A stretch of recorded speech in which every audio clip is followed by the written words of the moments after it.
Welcome to the Elite Podcast Network, home of the #1 independent wrestling coverage, available on iTunes, Stitcher, blogtalk Radio, and wherever you get your podcasts from.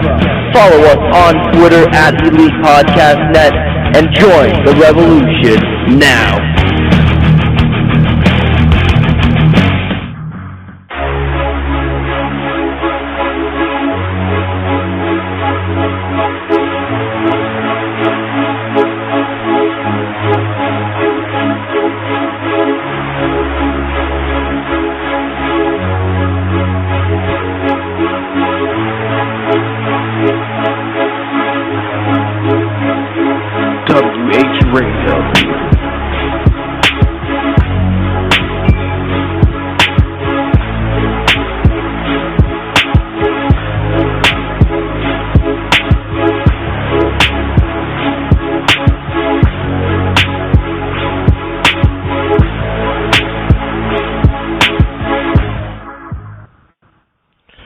Welcome back, ladies and gentlemen, and welcome back to the Elite Podcast Network, and this is Wrestling Heads Radio.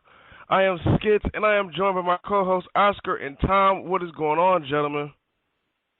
What's going on? And I don't give a fuck what Tom say. I am still a little pissed off that we're not having SummerSlam here in LA this year. This is the one time I really am pissed off that we don't have SummerSlam here.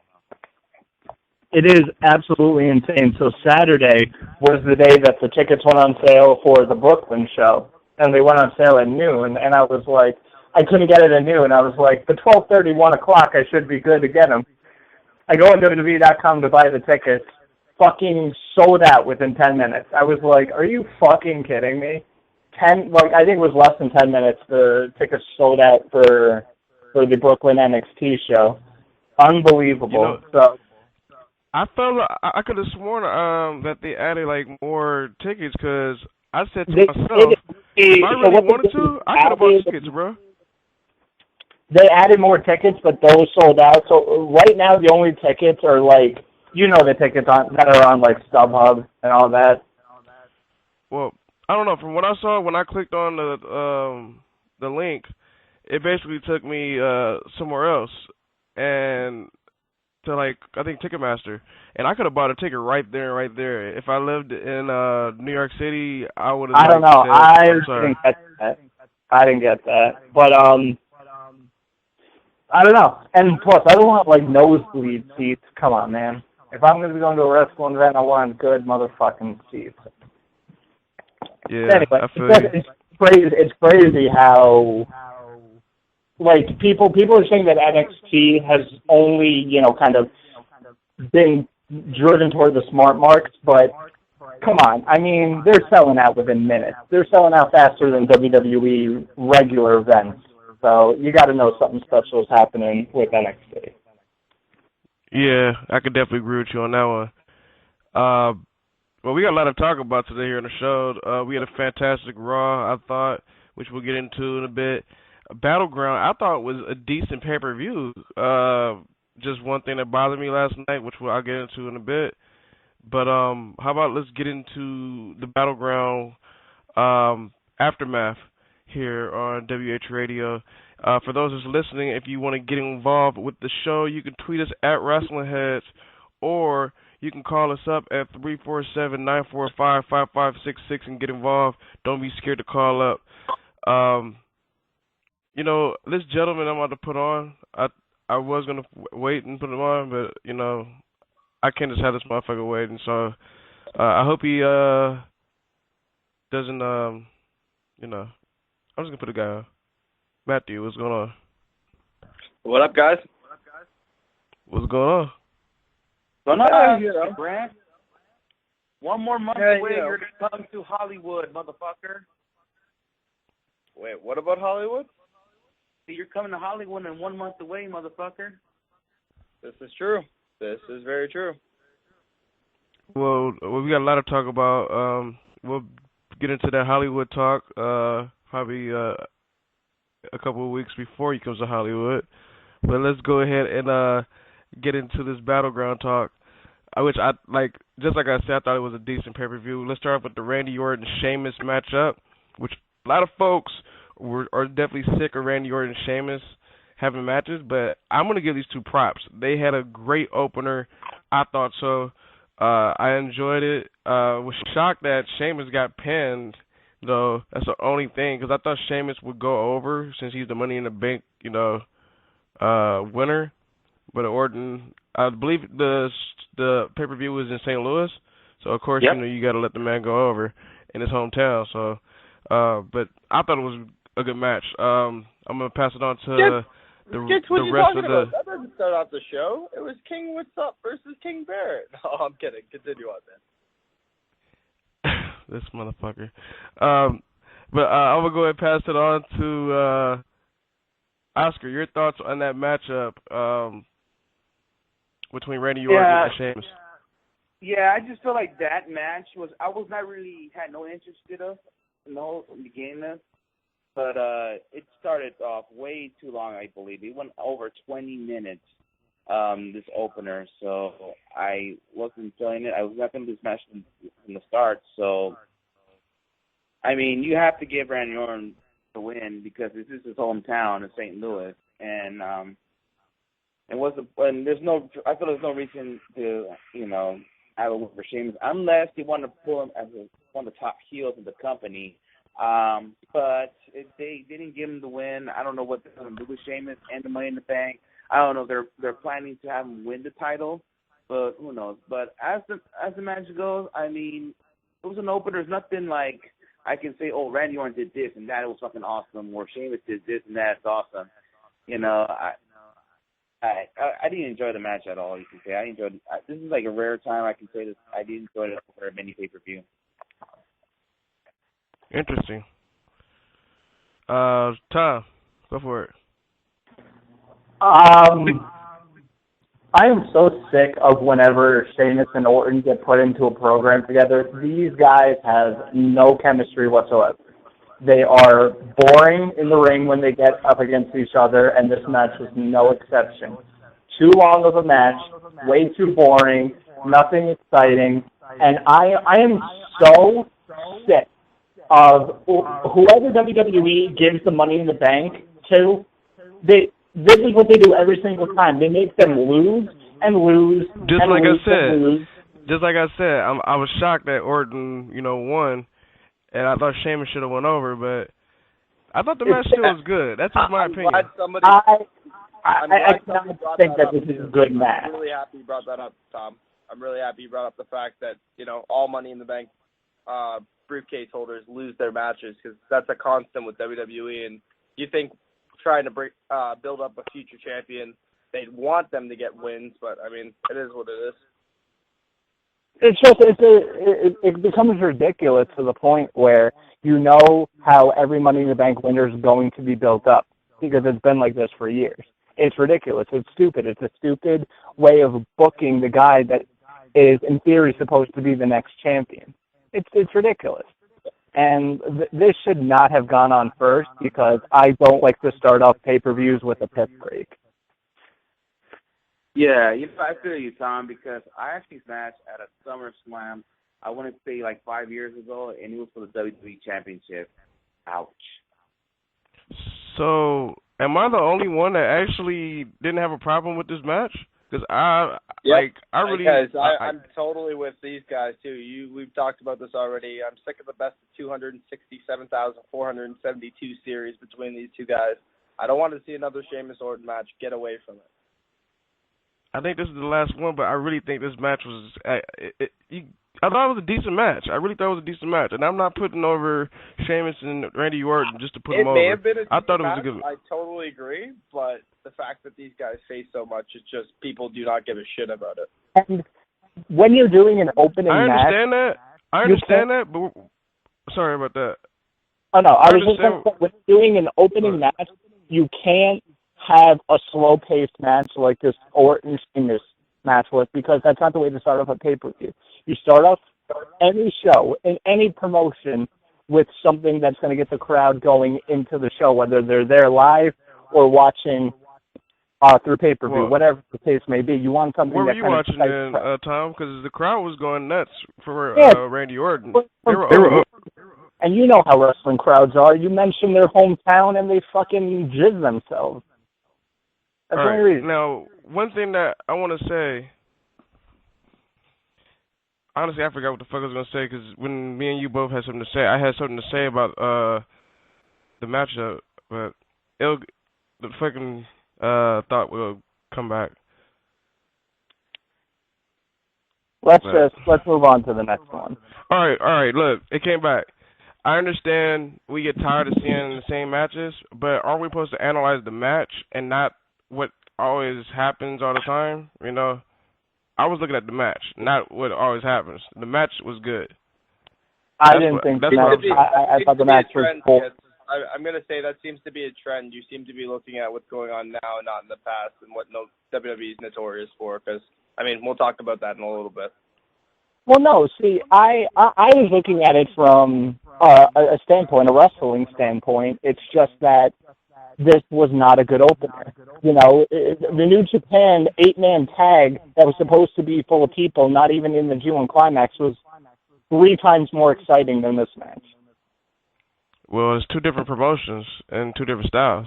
That's no comparison. I gotta see what time you need a match with 2 guys who knows who a good match to start opener. Those guys, Sheamus and Orton, we all know their history. They never ever had one good match. You like the match, but what can they do something to say, okay, this has got to be an opener, you know? And what happened to everyone Stardust being a feud? Because that would have been a fantastic opener for the show, I think. Well, possibility.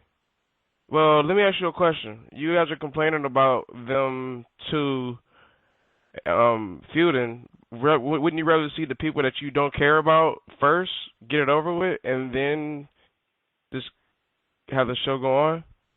I mean, I guess so, but I mean, if you want to fire up the crowd, you usually put something out there that people want to see. The crowd was fired up. That's the thing. You guys can go back and watch again. The crowd was fired up. I'm not putting guys over just to put them over. Like, these guys had the crowd going nuts. So, I don't know. And I know Nathan's listening. I don't know what his thoughts is. You can tweet it out, or you can call up, Nathan. You can get involved with the shit. Because, let's just move on, because it's 3 against 1. Nathan back up, Nathan. That's basically what he's saying. Nah, that's fine. We can move on. That's fine. It's 3 against 1. We can move on. Let's go. To the next match. Primetime Players versus the New Day. If you guys really want to, like, I'm not going to, it's basically the same thing. This is, the second time they've wrestled? It seems like this feud's been going on for forever. But basically the same thing, guys. But I thought this was a good match. This was another decent match to me. I'm pretty sure I'm going to get some disagreements on this one, too. Big E. Well, I was going to say, no, I mean, I think I like this match better than the Orton and Sheamus match. I mean, you're about to say Big E. I like that spot with Big E in the apron. And, it was a better off match, but I didn't like how the ending was. Like, they threw Kofi out, because Kofi's mostly like the high flyer team. It just seemed kind of gay, though. I mean, and then how they pinned Big E, and I'm all like...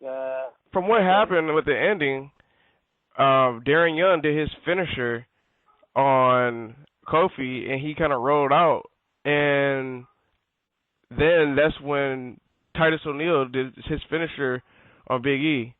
That's what actually happened. See, I'm kind of glad the apron spot with Big E got brought up, because I know we're kind of talking about the Battleground show, but apparently what's with WWE and trying to put more apron spots in their show because of Ring of Honor or something? Anybody hear about this rumor? Yeah, I heard about that. I mean, I don't know about that one. That might be taking it a little too far. Like I said, I don't think Vince McMahon is watching Ring of Honor and saying, we need more apron spots. Come on. They're doing it. Look at Roderick Strong. He's doing all those apron spots, damn it. No. Maybe I people mean, but then again, I don't know. Who said it's Vince McMahon's call? WWE was never doing apron spots really before. Like, I don't know. Sure. I really haven't seen any apron spots in WWE for a while, so I'm kind of on this one. I thought it was a good match. Another another decent match on the pay-per-view. No complaints here. Yeah. I thought it was a good match. There were some good spots in there.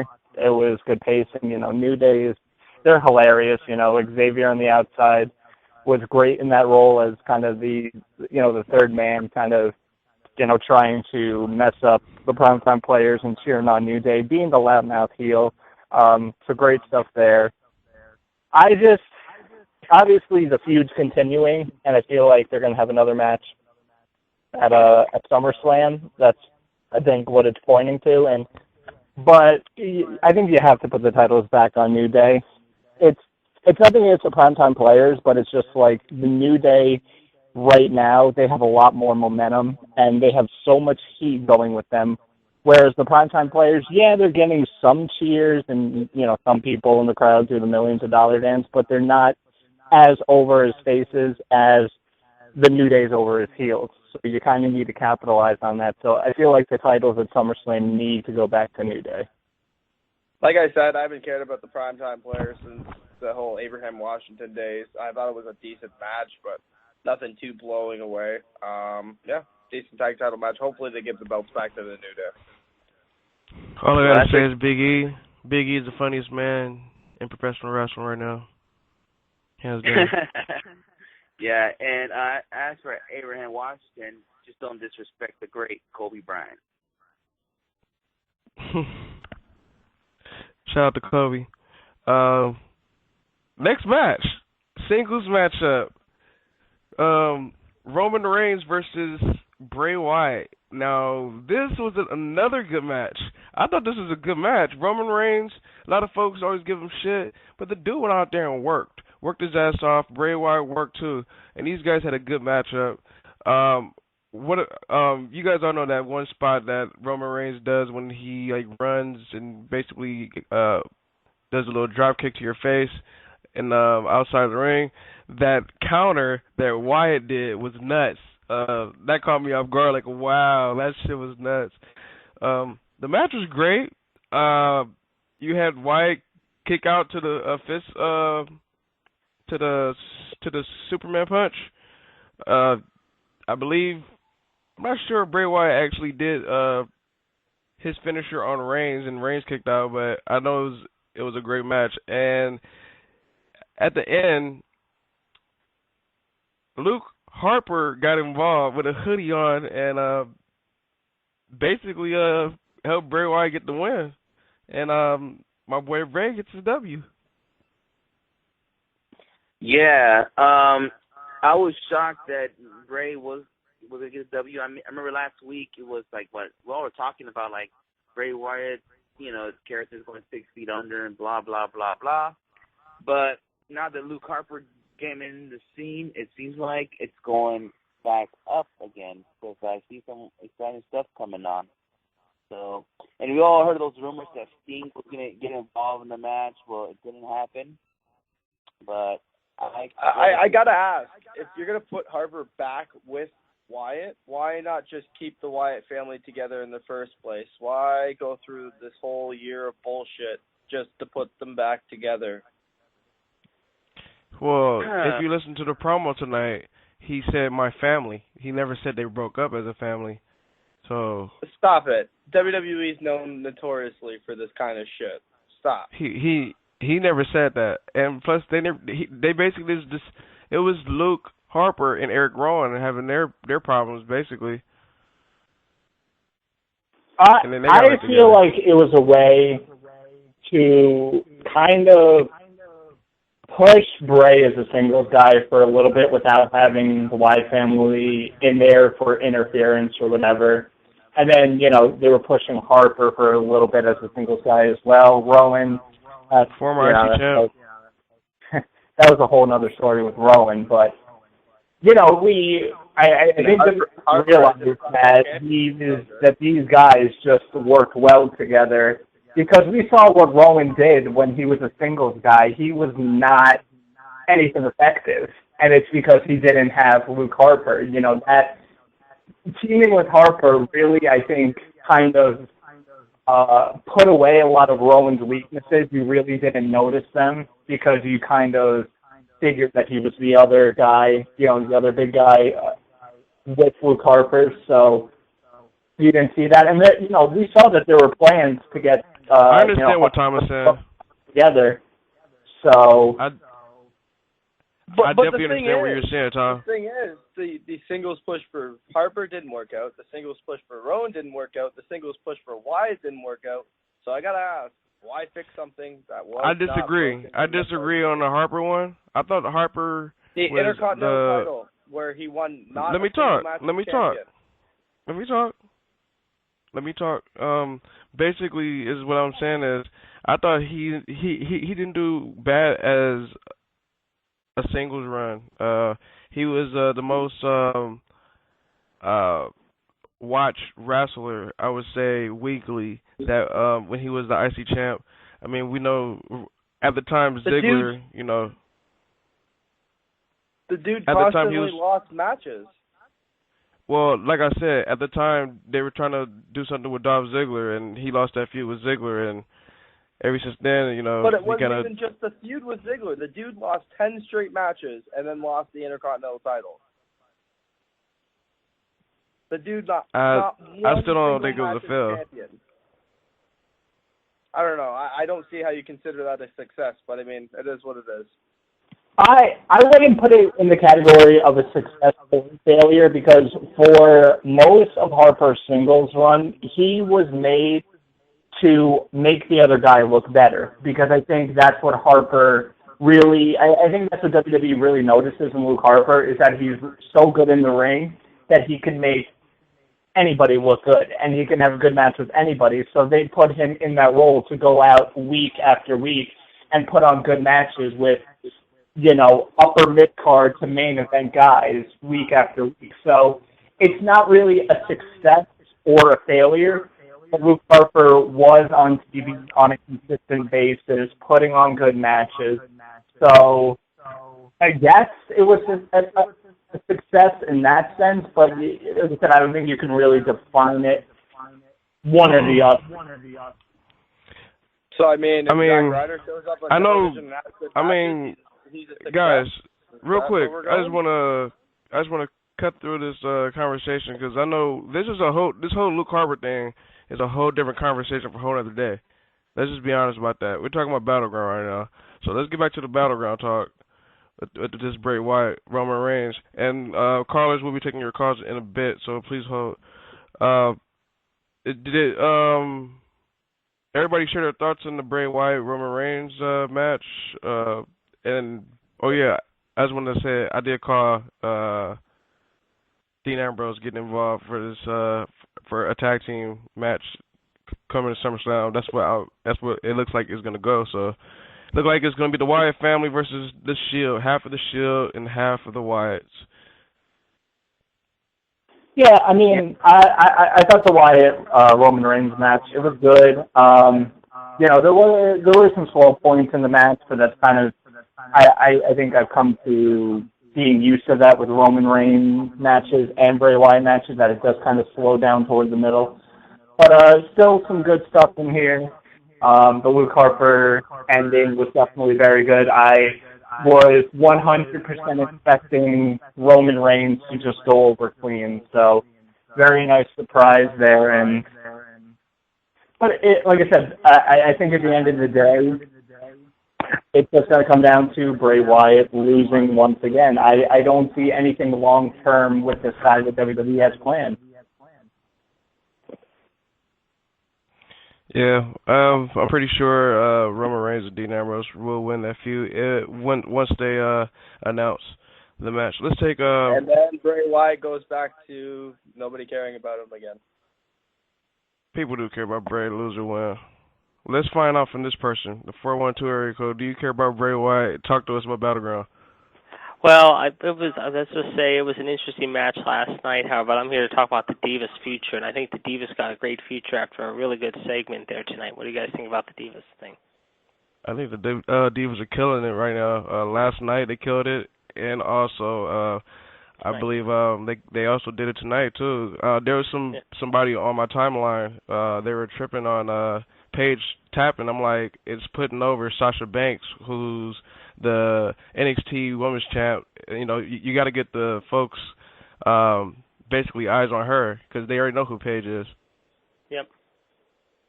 Well, we'll see I think once you get rid of Tamina and the Bellas, things are gonna start looking even more up because they're like just points in the Divas division right now. All right, guys. Thanks. What was that? I said thank you. Talk to you guys. Oh, Bye. all right, brother. Shout out to 412. I'm calling. Let's go put Nate Dogg on. Nate Dogg, what's up, brother? You're putting a dead person on? I said Nate Dogg. Oh my Nate God! Oh God! Wow! Wow! Oh, that's fucked up, bro. I just got it. Yes, barely got it. I was every day. I'm sorry. I don't even know if Nate's on. Sorry for that That's one. fucked up, bro. Don't be talking about Nate. Fucking Nate Dogg. Nate Dogg's one of the best guys of all time in hip hop. He's a West Coast legend, bro. Where's Nathan at? Because I don't hear him talking, and he's off mute.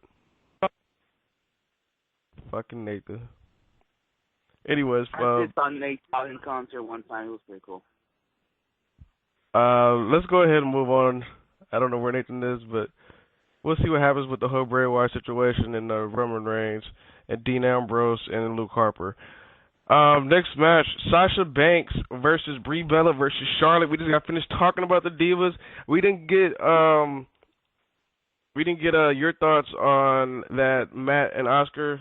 Oscar, you go for it, and Matt, go for it, brother. Oh, you're asking about the Divas match, right? Right. Yeah, it was pretty good. I mean, I enjoyed they put in Charlotte and Sasha in there, but Brie Bella looked out of place in this match. It just seems like Charlotte and Sasha like let her do her thing. You just do this and that. Just stay away, you know. And did you say Brie looked wasted? If so, no, she looked out of place. Yeah, she looked really out of place this match. It just seems like Charlotte and Sasha made Brie look like a veteran. I mean, sorry, a rookie. Like, well, okay, we got this. Hold on, just do this and that. Like, it's like they're telling her what to do, you know. And it was just like weird. It was embarrassing. And then, yeah, it was embarrassing. You can say that. And then there's a point where, you know, people don't give a shit about Brie. It's like there's some I don't remember. I can't remember what Brie was doing in that match. All I know, in the end she was tapping to Charlotte. But I did like the ending though. It looked like Sasha was gonna win it, but then in the end Charlotte won it, and that's what it should be. Charlotte should have won the match, and that's how it went. So the match was pretty good. It was not a match where I had to take a piss, you know, for a bathroom break. And I'm glad what they're doing in the women's division. They're showing women they're being more respectful in the world of pro wrestling, or you can say the mainstream wrestling. So yeah, it was pretty good.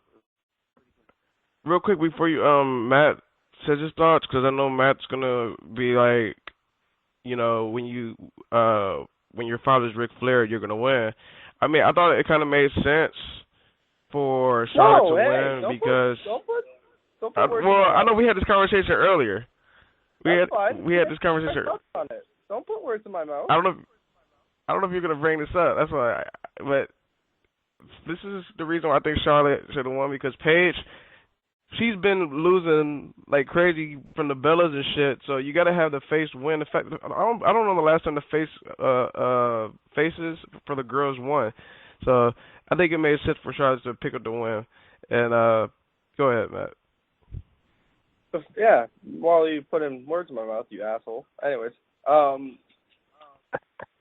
thought it was okay for this to go down because they made up for it tonight. I mean, I get where you guys are coming from with Paige. Paige's team needed a win. Charlotte picked up the victory. I still think it was fucking on Ric Flair's dick, regardless, but I get it now. And then Sasha picking up the victory tonight. It makes sense. You're pushing the NXT brand. I love it. I just want to know, where's my girl Bailey in all this? You know, I'm not just Bailey. You know where Bailey's at? I'm gonna call her. I'm where Bailey's at. Bailey. The Divas Revolution needs a hug. I'm gonna tell you exactly where Bailey is, but I got that one. Bailey is in NXT, getting ready for Sasha to come back in New York City in Brooklyn so she can take her title. That's what's gonna happen. That's what she's waiting on. Hopefully, because I feel like when Bailey does Nathan, I think Nathan, you can talk whenever you're ready, bro. Do you guys hear me? Yes, we can hear you. Okay. Something was going on earlier, so I have no idea. So I had to hang up and call back in. So your thoughts on the Divas match? What did I think about the Divas match? I thought it was really good. I think they're going in a positive direction with the Divas division finally. The only thing, we're talking about the one at Battleground, correct? Or are you guys talking about the one? Battleground. Yeah, I thought it was really good from what I saw of it between tweeting and watching the show. But it's just if they can keep it up and sustain I think they can. Good, we'll have to see because like there's specific aspects of the Divas division that I don't like. Thankfully, none of those aspects were in that match. But it just depends with how they go and what they do with it going forward, and hopefully they don't drop the ball on it. Well, since we're on the Divas, talk real quick, because I'm pretty sure we probably want to talk about the Divas later again. Not saying that is a bad thing, but there's a lot of exciting shit that happened. Why not? So since Why we're not? on There's two matches on Raw. Why won't we talk about them later? We can do that. We can actually wait. Since Matt suggested, we can wait. Let's finish this Battleground talk. Now, the next matchup, which I kind of knew was going to happen because it made sense, because I was like, who's going to follow up that? And I was like, it's got to be John Cena and Kevin Owens for the United States Championship. What a fucking match. I don't even know if I want to say this topped the first one, but this was one crazy match. I know a lot of folks are probably going to say the first one is going to top this match because Kevin Owens won. A lot of folks are going to say this one topped the first one because I 100% agree with you, Skits, in the sense of this one topping the other one, just in the sense of fluid movements here. A lot of botching in the first one. I don't remember seeing that much botching in the Cena first one. botched That's just me. Sunset Flip Powerbomb. There was a couple of spots where they just weren't on point with each other. This match, they seemed to cover everything and anything that they did before.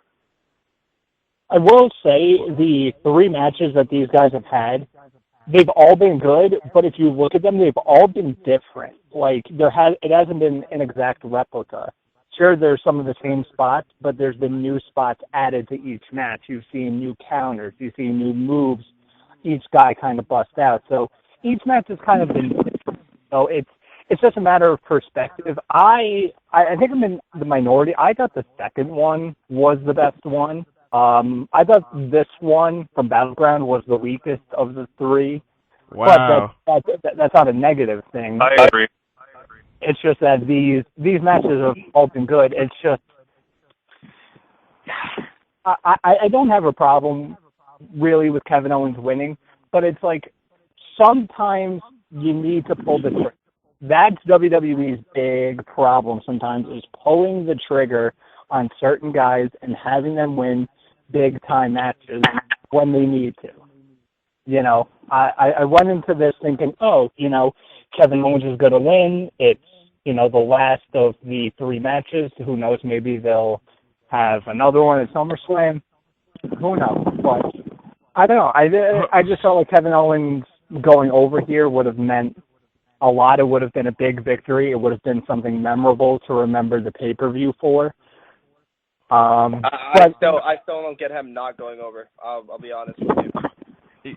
Real quick, I'm not sure whose background that is, but somebody sounds like you're outside or some shit. No, sorry. Not me. I just keep hearing the phone. I just keep hearing the phone going. Not this guy. I keep my mic on mute, so. I'm in my room, so I don't know. All right, I'm just saying. All right, but we can continue to talk. Sorry about that, gentlemen. One thing I just want to say about the match, I know we all wanted Kevin Owens to win. Majority of us, I'm pretty sure all of us on here. But one thing I can say, they didn't make him look weak. I don't care if he tapped or not. I felt like he still looked strong in that match. At the end of the day, now we were having this conversation. I don't know. I don't think it's. I don't think it's Kevin Owens. Hold on. I just want to say something real quick because I don't want to forget. Who was the last person to kick out of a Super AA? Bobby Lashley. Is that a fact? I believe so. If anybody can confirm otherwise, I'm wrong, but I don't think that sounds about right. Else. But what I wanted to say before we get into this a little bit more is I don't think Owens. I don't think we all wanted Owens to win. I think he needed that win, to be honest. I really feel like all the feuds Cena's had, the main feuds anyways, taking away from the U.S. Open Challenge, Rusev, Bray Wyatt over the past little while, it's been Cena pretty much dominating the feuds, and these guys end up forgotten about in the end. I mean, look at Bray Wyatt for the longest time. Look at where Rusev is now in a stupid mid-card feud where I don't think really people give a fuck about it. But I just hope that this doesn't happen to Kevin Owens. I know he's a unique talent. I know he's a different talent, but I hope the same thing doesn't happen with Owens. I think they see money. WWE doesn't seem to be planning for their future accordingly, because the last 3 or 4 big feuds that John Cena has had, he has gone over and won the feud, and he should have lost probably at least 2 of those. I see money in Kevin Owens. Just my thought. I don't think they're gonna fuck up on him.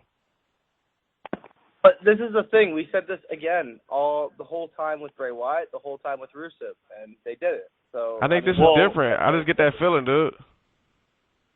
See, my issue has always been, and I think I said this on Eyes on the Ring last night. Maybe I didn't, but either way, I'll say it here. When Bray Wyatt came on the scene and he was new, the first feud he had was with John Cena, and he lost. And Kane, bro. I guess, okay, let's call it a main feud. Change your words, Nathan. Definitely a main feud. A main. I wouldn't consider that SummerSlam fiasco a feud because that match was horseshit. But the first main feud that Bray Wyatt had was against John Cena. The first main feud that Rusev had was against John Cena. The first main feud that Kevin Owens had is against John Cena. I don't like the idea of having guys come up and then them feuding with John Cena right away, because to me, they should use a guy like Randy Orton to feud with those guys first, or like Dolph Ziggler or somebody in the mid-card to build them up, because once you get to John Cena and you lose, there's no coming back from that. They're booking completely Ask Wade Barrett. And I don't like it. Exactly.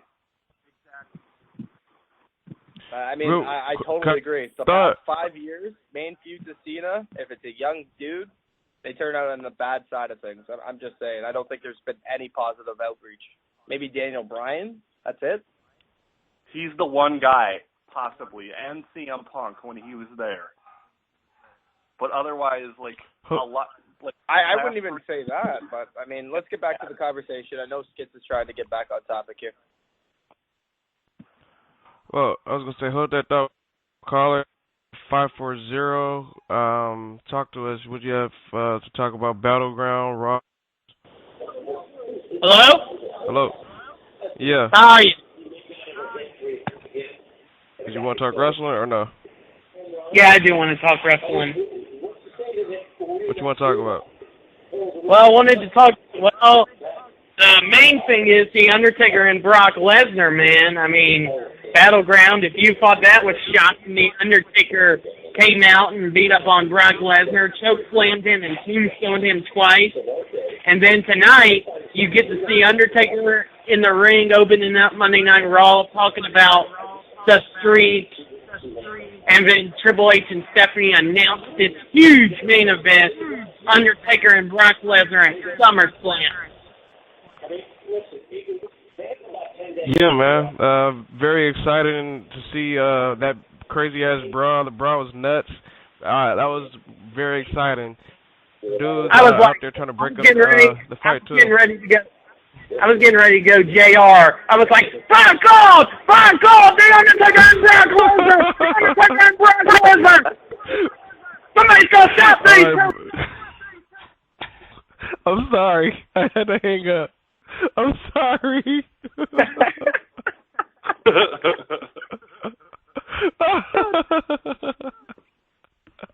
That's the funniest thing.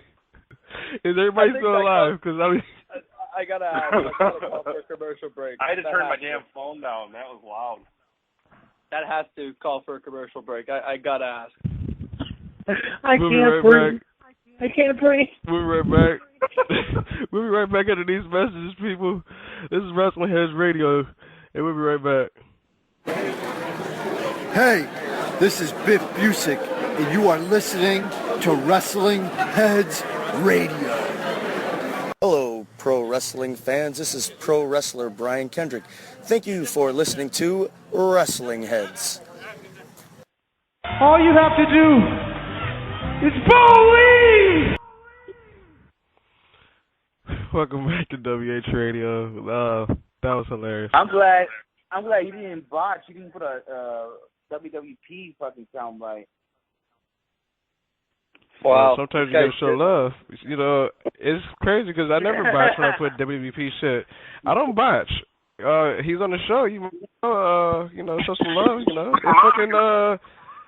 If we had Eyes on the Ring one too, I'll fucking play the shit. We got to show some love. EPN. Eyes on the Ring doesn't have any. Motherfuckers have some crazy echo in the background. I don't know who it is. Yeah, I heard that shit. I don't know if it's me and the speaker, but... Oh, God. I still can't breathe. Oh, God. I need to drink water. Oh. Now, you had to ask something, Matt? What did you have to say? You said call for a break, and you said you were going to say something. Oh, no, that calls for a break. That whole, scenario just, called for a commercial break. If there was ever a message to tell you to go to commercial, that was it right there. That was just fantastic. So good. Thank you know for what? that caller. My night. You know what I should have said when he called? Well, I'm afraid I've got some bad news. I didn't even hear most of it because when he started saying it, I fucking turned down my phone because it was so loud, and I. Oh God! What a night. Let's go ahead and continue the show here. Sorry, caller, that I had to hang up on you for all that loud shit. Next time calling, don't be loud. Main event. We had the WWE World Heavyweight Champion, my boy Seth Rollins, going against the Beast, the Conqueror, Brock Lesnar. All I have to say right now, we keep it 100 with this match was ass. Of course, I'm going to tell you why it was ass. Because Brock Lesnar just destroyed Seth Rollins. And, yeah, that's what happened. Yeah, that's what happened. Yeah, that's what you're expecting. It was going to be Lesnar whooping the shit out of Seth. You know, they had a good triple threat match with Cena in there, but just having these two going at it, I thought the match did suck. And thank God the Undertaker came out and just ended the whole thing. And now we all know there's going to be a feud going on with Undertaker and Brock. I wish this would go on at WrestleMania, but unfortunately they're going to do it at SummerSlam. And that's the thing. That's the thing, Oscar. That is the thing right there. Taker's going to win the second encounter, and guess what's going to happen? The third encounter at WrestleMania. Whoopsie-doo-daddy. So you think Honestly, it doesn't bother me. It doesn't bother me like it's bothering you guys. You know why? It is a fucking waste of Brock Lesnar. Why? Why do we need to see Brock and Taker again? I don't want to see it again. Totally. I'm not going to shit on Brock. I don't want to look. I don't care. I'm gonna have to low key. People might hate me. I'm gonna get some heat for this. But I'm seeing nothing but super fucking match. I don't want to watch some fucking. This shit's getting old already. Like I want to watch a wrestling match. So we're just gonna watch Brock Lesnar suplex a dude who can barely fucking. They're actually gonna go at it. We saw what happened tonight, bro. We saw what happened tonight. No, they're actually gonna go at it. You can't judge a match based on the brawl. No. This is not going to be 2002 when they face off. This is not going to be 2002 when they face off in a fucking Hell in a Cell match. This is going to be a shit fest 10-minute match that nobody's going to give a fuck about. I guarantee you won't go Suplex City. There's so many other people that Brock Lesnar could be feuding with. Brock Lesnar, Kevin Owens, Brock Lesnar, Cesaro. Why haven't we seen that match yet? Brock Lesnar, Randy Orton. Why haven't we seen that match yet? There are. So basically, you're saying. Brock Lesnar, Sheamus, for fuck's sake. So basically, you guys want to see him just suplex everybody he faces. No, I want to see competitive matches. I want to see Brock Lesnar go in there with somebody that can go with him, like Sheamus, like Cesaro, like Orton, so they can put on great matches because those are great matches right there. See, you guys straight up. The last person that's actually got some offense on Brock Lesnar, I believe, is Triple H. No, Roman Reigns. Roman Reigns had some offense at WrestleMania. You guys gotta realize it was a triple threat. No, it was a triple threat for 15, 20 seconds. It was barely a triple threat. If you watch that match, Roman Reigns stood toe-to-toe with Lesnar, and he was getting in some shots on Lesnar. Yeah, Lesnar beat the shit out of him, but Lesnar busted him open. Brock was bleeding like a stuffed pig. People want to see Brock face the future of the business, not fucking Taker 6,000 times. And guys that he's already faced. Like I already don't care about either one. I can give two shits. During his current run, who has he faced that has been somebody fresh? John Cena, and that's maybe Triple H the first time too, but that's it. Otherwise, he's been in rematch. Yeah, that's what I'm saying. I'm kind of with Nathan on this. That's the only people I remember that actually gave him a run for his money is John Cena and Triple H. That's what we're trying to say, though. That's what we're trying to say. At least when he's facing people. Seth Rollins should have given him a run for his money last night. But guess what? They didn't let that happen. Yeah, and that's why they should have. And that's what pissed me off also about the match last night is they're making their fucking world champion look like. Listen, you can have a chicken shit heel. Yes, that's the stereotypical heel in wrestling is the chicken shit. That's the perfect heel. It's been used ever since day one in pro wrestling. It can work. But they're just making him look like a complete bum. It's like that's not what Seth Rollins should look like. What Seth Rollins should look like that he should be able to go toe-to-toe with Lesnar, even though he's smaller. He should be able, he should be flying around the ring using his high-flying skills. But it's just like Royal Rumble. Enough fucking said. Honestly, I don't understand it either. The Seth Rollins WWE title reign has been absolutely dreadful. So bad. Yeah, and that's not, and I will say it's nothing on Rollins. Rollins has been busting his ass. I think I saw a stat that said that Seth Rollins has been on every single Raw since 2002. This guy has been the most consistent guy going on Raw for the past couple of years. And like I said, I give the guy props. He's one of the best in the ring, in the business, but it's not being utilized. I don't get it either. I really don't. What's with Brock facing Taker? I mean, if anything, the best thing that can happen for Rollins at SummerSlam is not facing John Cena like they teased tonight, is facing Sting, defeating Sting for his credibility and building Rollins up to be a bigger name. If he faces Cena, he's losing the belt. I'm saying that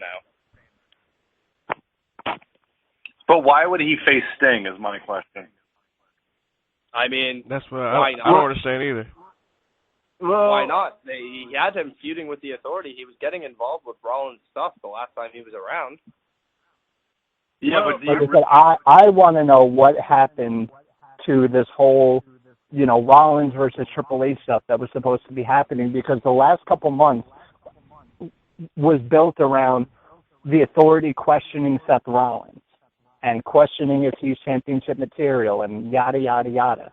And it seemed like it was going to be built up to Rollins losing the title to Lesnar, and then Rollins going one-on-one with Triple H, and then Lesnar facing Roman Reigns at SummerSlam. I would have been perfectly fine with that. That would have made sense. I would have much rather enjoyed Brock and Roman Reigns than Brock and Taker. Yeah, I mean, I am totally with that. Well, I mean, let's just say this: if with Matt Taker needs earlier, damn, you guys don't let me talk for shit. All right, like I said, what Matt said earlier, if they're going with another Undertaker match with Brock Lesnar WrestleMania, they gotta be crazy, because first of all, we don't know how in SummerSlam those two are gonna go. Even though we just saw a crazy ass brawl on Raw, doesn't mean they're gonna have a good match at SummerSlam. If they have a shitty match, I swear to God, they should not do it at WrestleMania. Taker's gonna. There's no way Taker's coming back a year and a half later. For one thing, that's the stupid thing about this whole feud, is the fact that they waited the year and a half to do this. For two, the fact that Taker is going to get a win for revenge, like he did with Bray Wyatt, and then they're going to have no choice but to do a rubber match. It's kind of like Cena and Rock. Well, I'm going to know something about that. I want to throw something about the whole WrestleMania situation. I mean, maybe you're jumping to a conclusion too early, and maybe it won't happen, just like you jumped into the conclusion that Sting was going to show up tonight. Maybe it won't happen. And you're jumping to the conclusions that Kevin Owens is going to be fine after losing to John Cena? I mean, just saying. I think he'll be fine. I'll agree with Skits on there. I think Kevin Owens is going to be fine. I will agree with that, because he's, like I said, what guy have we seen push that much so fast in the last couple of years? Even Bray Wyatt wasn't pushed that much that quick. Sheamus, Wade Barrett, Alberto Del Rio. Barrett was not pushed that quickly. Sheamus was in ECW for a while before he came to Raw. Right when he came to Raw, he was fucking feuding with Cena. Like fucking Kevin Owens. How wasn't he pushed? When he came to Raw, the Nexus? Yeah, the Nexus feud where he got buried hard because Cena didn't want to put him over. Kind of sound familiar? I think Kevin Owens. Like if you I said, compare Wade Barrett to Kevin Owens, I don't know what to say. For now, I'll say Kevin Owens is okay. But going back to the Brock Taker thing, the thing that also pisses me off is, for the last couple months, they've been building up Brock Lesnar as, like, the top babyface. People love seeing him come out, beat the shit out of people, and leave. That's what he does best, and people are cheering him for it. And you bring back Taker, and now Taker automatically makes Brock a heel, because no one's going to cheer Brock over Taker. I disagree. I disagree too. I think Brock's still going to be a face in his own way. Brock's the I think it's going to be a face. The dude will blow Brock. The dude's a sore loser coming into this feud. I mean, that's the way you got to look at it. I think Brock's the babyface. Yeah, and if anything, more like the Undertaker should be the heel of it, if anything, but they're not going to put him in heel. In this stage of his career, there's no way he should be a heel. I mean, and going back to I disagree. It would freshen up Taker a bunch. Let me ask you guys another question. What if Brock Lesnar actually beats Taker? Then Taker needs to retire. He's going to. The only way I could see Brock beating Taker if Sting gets involved and costs Undertaker the match, and that will set up a WrestleMania match between the two. That's the only way I see it happening. But that happening, like if Brock won the match with Sting's help, Taker still loses, and there's no point for another match with, like, if they want to do Sting Taker next year, there would be no point. Yeah. No, then you have Taker come out, and you have Taker shoot a promo saying, we're going to do one more match This is our last match, or you know what? Have Sting do it, because Sting's the better talker. Have Sting say, "Me and you, we go out last match at fucking Mania." Both of them. I don't know. Do people want to see that anymore though? Like, come on. I mean, no, I don't, but it's going to happen. And I've been reading that Vince McMahon doesn't want that happening. Vince McMahon is completely opposed to the idea of Undertaker and Sting at this point. And you know, that's from Dave Meltzer, which is the most reliable source you can get.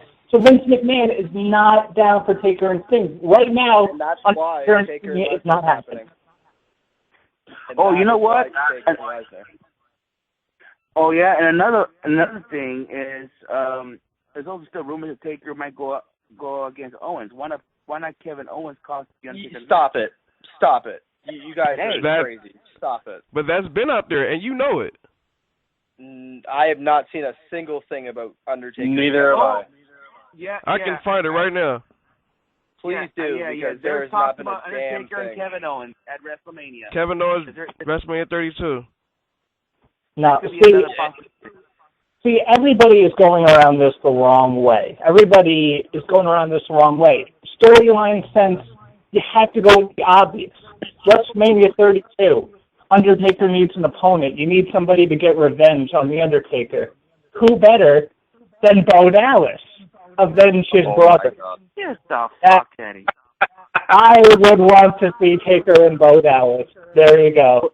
Wait a minute, guys. I finally figured it out.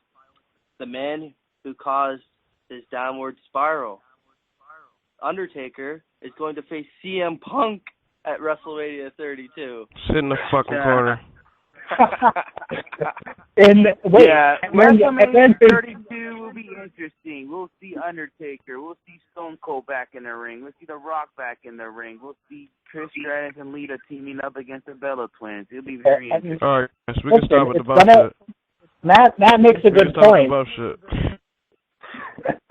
Listen, we gotta lighten up the mood a little bit because it's getting a little too serious. But I mean, the Taker CM D-Pack on a pole match, that sounds pretty good. All right, I know we're about to go to Raw. Let's get serious for a minute, guys. I was gonna go serious right now. About these rumors about Sting, do you think Sting will be having a match at SummerSlam? Will we see Sting pretty soon? Because there's rumors that the original plan for Sting was he was going to be involved with the Roman Reigns, Dean Ambrose against the Wyatt family, but now that Eric Rowan's out, they don't have a third person, so...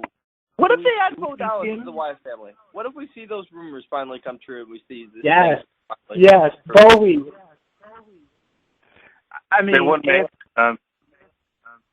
it makes sense, because they're really brothers. Yeah, they're really brothers, but I don't see Bo Dallas getting involved. Yeah, but they're completely polar opposites of each other. That's what makes it so great.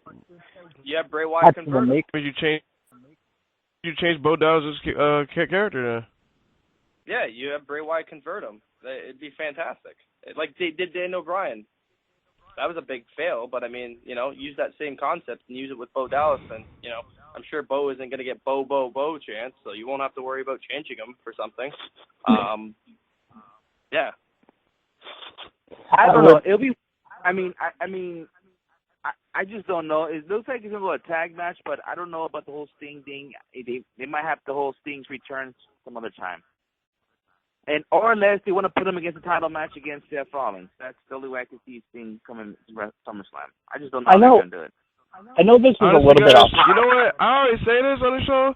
I think we're super early into talking about WrestleMania. That's just my thoughts.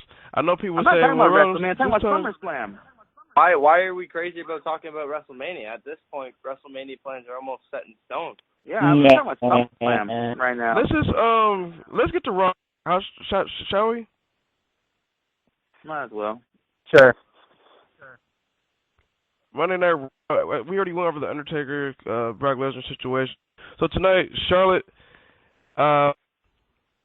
she went against Brie Bella. Honestly, Brie Bella's looking like shit, as usual.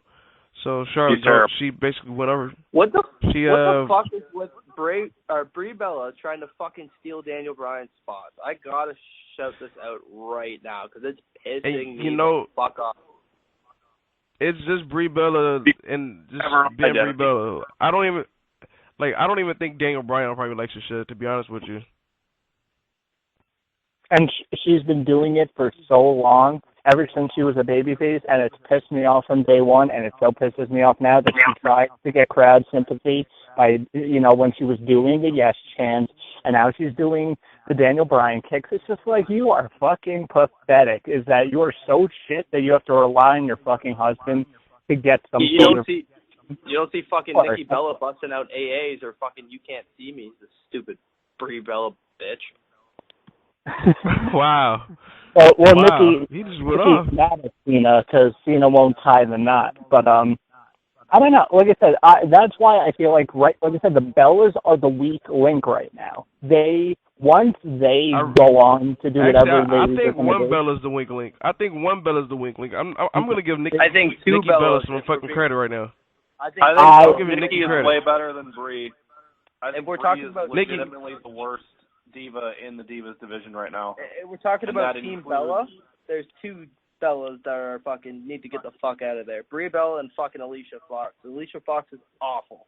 I don't give a shit. Bro, Oscar, how many times did Alicia shit on fucking Alicia Fox? Alicia Fox in the ring. Alicia Fox in the ring is miles ahead of Nikki Bella. I don't care what anybody fucking says. Nikki Bella, she's improved. Yeah, she's gotten better over the last couple of years, but she's still garbage, especially now when you put her against Sasha Banks and Charlotte and Becky Lynch. Both of the Bellas are looking like fucking rookies. I disagree 1,000%. I think Nikki Bella is miles ahead of Alicia Fox. Alicia Fox is always. I'm gonna agree with Matt here. I think Nikki Bella's way better than Guys Alicia are Fox out too. of your mind. I don't think Alicia Fox. But I agree with Tom there. I can say Alicia's better than Nikki. I'm gonna say it. And you know what? At least Alicia Fox doesn't yell like a fucking dying cat 90% of the fucking matches. That's what annoys me about the Bellas too. Is that they when don't they're outside of the ring. What? In the match. All Brie does Fox is scream mode every fucking 5 seconds. I don't know about Nikki. She doesn't really scream. Yeah, and no, because Nikki was on the outside yelling, "Come on, Brie! Come on, Brie!" Like, shut the fuck up before I have Daniel Bryan come down there and kick the shit out. What a valet is supposed to do. Tom. I mean, I don't get what you're getting mad about. That's what a valet is. I give this to Alicia. She's way better. I'll tell you that. She's not the weakest diva, though. I'll tell you that. But I think she's better right now. And Tamina needs to get out of it, too. Like, I feel like once... Tamina? Man, Tamina is the biggest fucking Divas fail in the past 5 years. So awful. And I feel like they're only keeping her because obviously she stands out.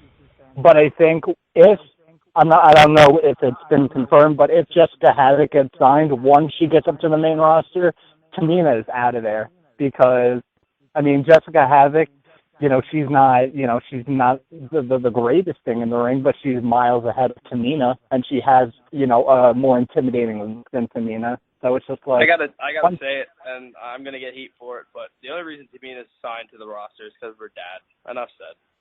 Yep, I agree. Wow. Dude, yeah. She's fucking awful. Like, she's like the fucking new age Nicole Bass. Like, nobody gives a fuck about her.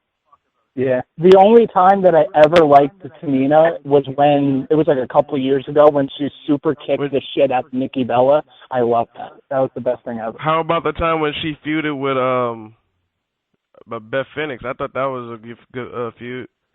I saw her wrestle Beth Phoenix live at one of the Elimination Chamber events that I went to, and I thought that match was good, but it might have been because I think that's the match I'm talking about.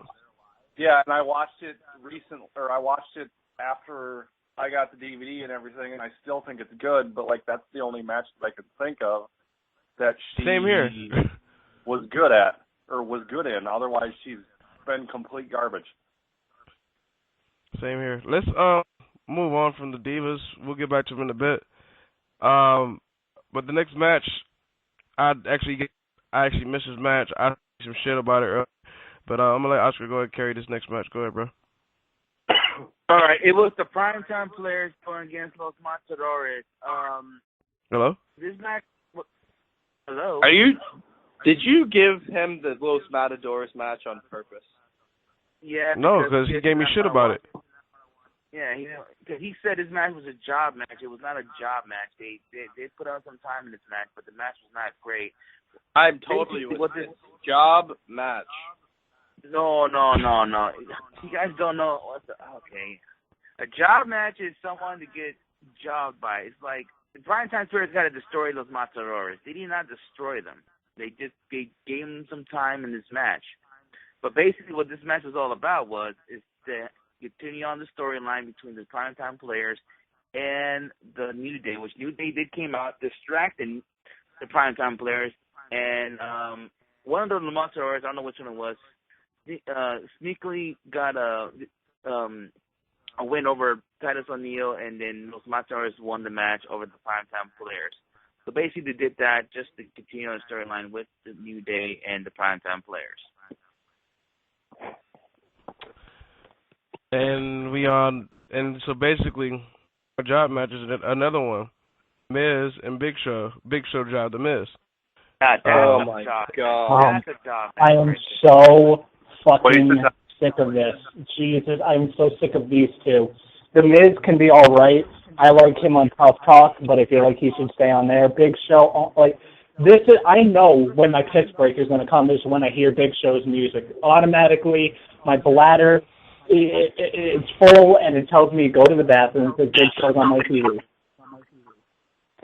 You know what? Honestly, Miz is Ryan Seacrest of professional wrestling. Enough fucking said. Shout out to you, Orton. One thing I give the Miz props though on Battleground, he put over the list, so I give him props for that.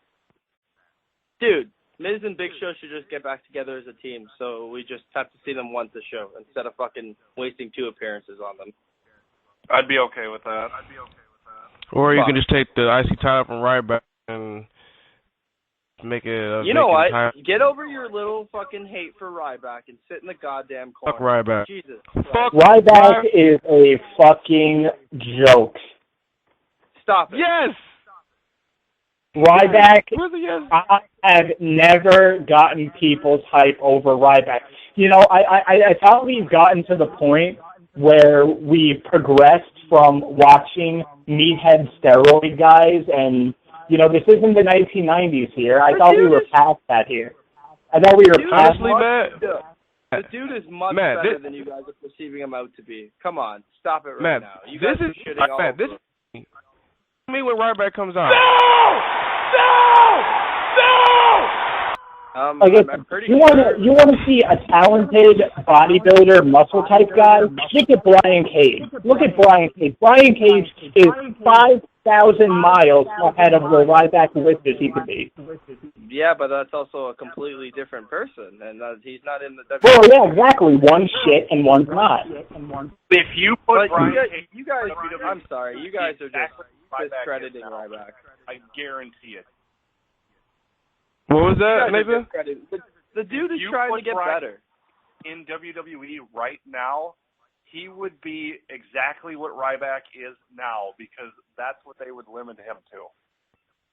Is the Ryback role. Exactly. You guys are thinking it's Ryback's fault that he's got the shit. I mean, he's a great dude. He can work, but, you know, when you're a meathead dude, of course they're going to give you that gimmick, and of course they're going to give you that role. You guys are just not giving the dude a chance. He's had much better matches in the past couple of years. I cannot think of the last time Ryback had a match where I would praise it. Can't think of it. I don't know if I can praise him or praise him. He wrestled. I can praise 2 matches that he's ever had in his career, and that's one with John Cena and one with CM Punk. Who helped? Was it the guys he was going against, or was it actually him? But enough of Ryback. We could talk about Ryback a whole other time when he's back off injury. Next match, Luke Harper versus Roman Reigns. Of course, like we talked about earlier, Dean Ambrose and Bray Wyatt look like it's gonna be a tag team. So we kind of already talked about that. So let's move on from that. I have a question for you guys. Maybe it was just me, and maybe I'm kind of like overthinking things. Do you think that there's a possibility that Dean Ambrose turns heel on Roman Reigns anytime soon, or is that heel? No. I think so. Please, God, no. I don't want to see any of that shit. Just imagine Dean Ambrose as a heel. He'll kill it. Yeah, he will. I still don't care. I'd rather see what they're rumoring, and I'd rather see a goddamn Shield reunion.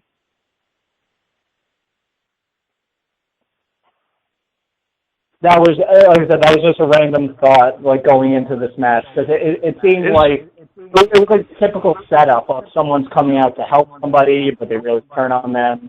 It was just what I was thinking. Hey Matt, didn't you call that was gonna happen like a while back? I thought it was. You're right. I thought it was going to happen a while back. I thought it should have happened at the Money in the Bank show where. Oh no, it was Roman that was turning heel on Dean, not Dean turning heel on Roman. It was supposed to be Roman winning Money in the Bank, Dean winning the WWE title, Roman cashing in, kind of ruining his moment, blah blah blah. But I don't think this should happen. I think if anything, it's Roman and Dean getting together, and like I said earlier, it's going to be the end of Bray Wyatt after this feud. So, when is Dean Ambrose turn heel is a question. Do you think it's going to happen anytime soon? Sometimes this year or next year? The dude is one of the top merchandise sellers. It's the same thing we see with John Cena. The dude's not going to turn babyface because they're making money off of him. Well, you know these girls, they love some Dean Ambrose. They'll still buy shit. But let's go back to the Divas. Tonight, Paige and Becky Lynch. Of course the girls love Dean Ambrose. He's the titty master. That's obvious, man. Come on. Next up, it was Paige and Becky Lynch, who I was hyped to see Becky on Raw against Naomi and Sasha Banks. Great females tag team match. They gave them time too. Great. It was a great match. It's one thing that bothered me in this match, and involves Sasha Banks. Too many times, I don't know if the camera angles or just Sasha herself, but too many times you see her clearly, talking to Becky like, I'm gonna do this and that. You see that so many times. I'm like, Sasha, it's like John Cena talking too much. Yeah, you're talking too much. Like, Sasha, you better like chill with that shit. Like, you gotta like at least cover your. You have long hair. Why don't you cover your face or something? Like, come on. I'm with like you. You obvious. definitely gotta keep your face away from the camera when you're calling spots. I definitely agree with you there. I thought it was great that combined tonight the Divas got 2 matches and they combined of 20 minutes. That's really cool for them. Finally seeing the Divas division starting to be taken seriously.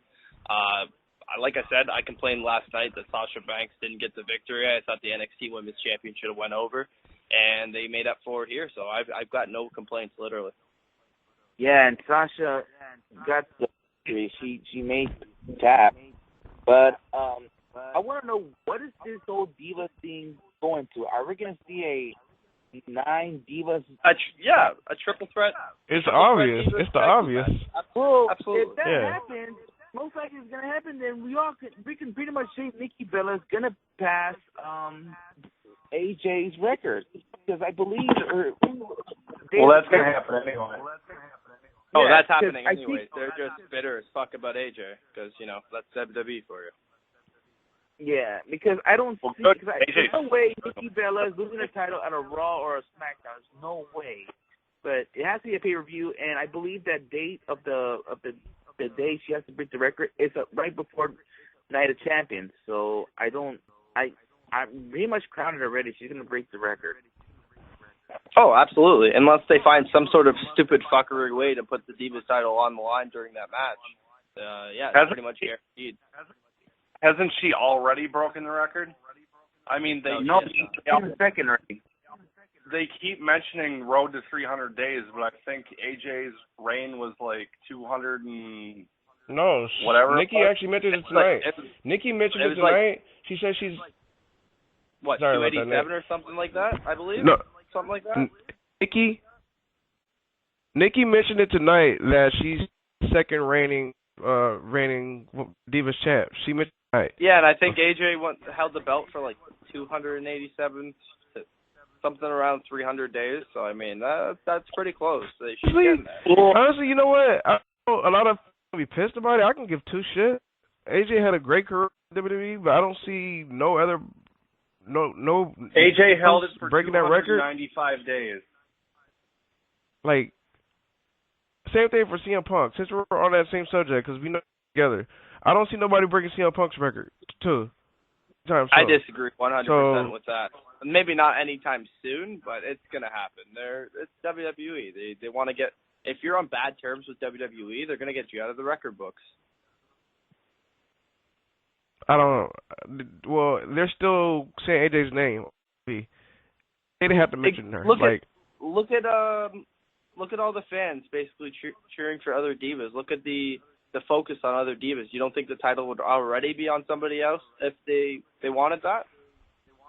Well, I'm just saying, like, it's not like they're not mentioning AJ on TV. They're mentioning her name. Must not be that much terms if they're mentioning her on TV. I've heard the announcers they mentioned CM Punk's name too quite a few times.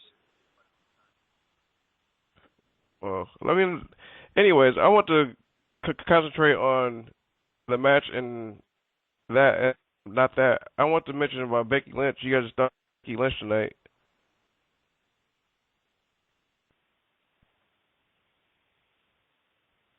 Guys?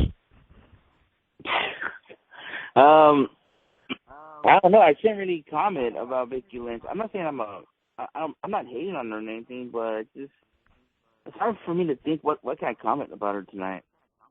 I thought she looked good, but it comes with the sense that, like, I feel like maybe she's being a little bit overshadowed by Charlotte and Sasha. Like, maybe. Yeah, I'm glad you said that. I feel like she's gonna get lost in the shuffle with Charlotte and Sasha.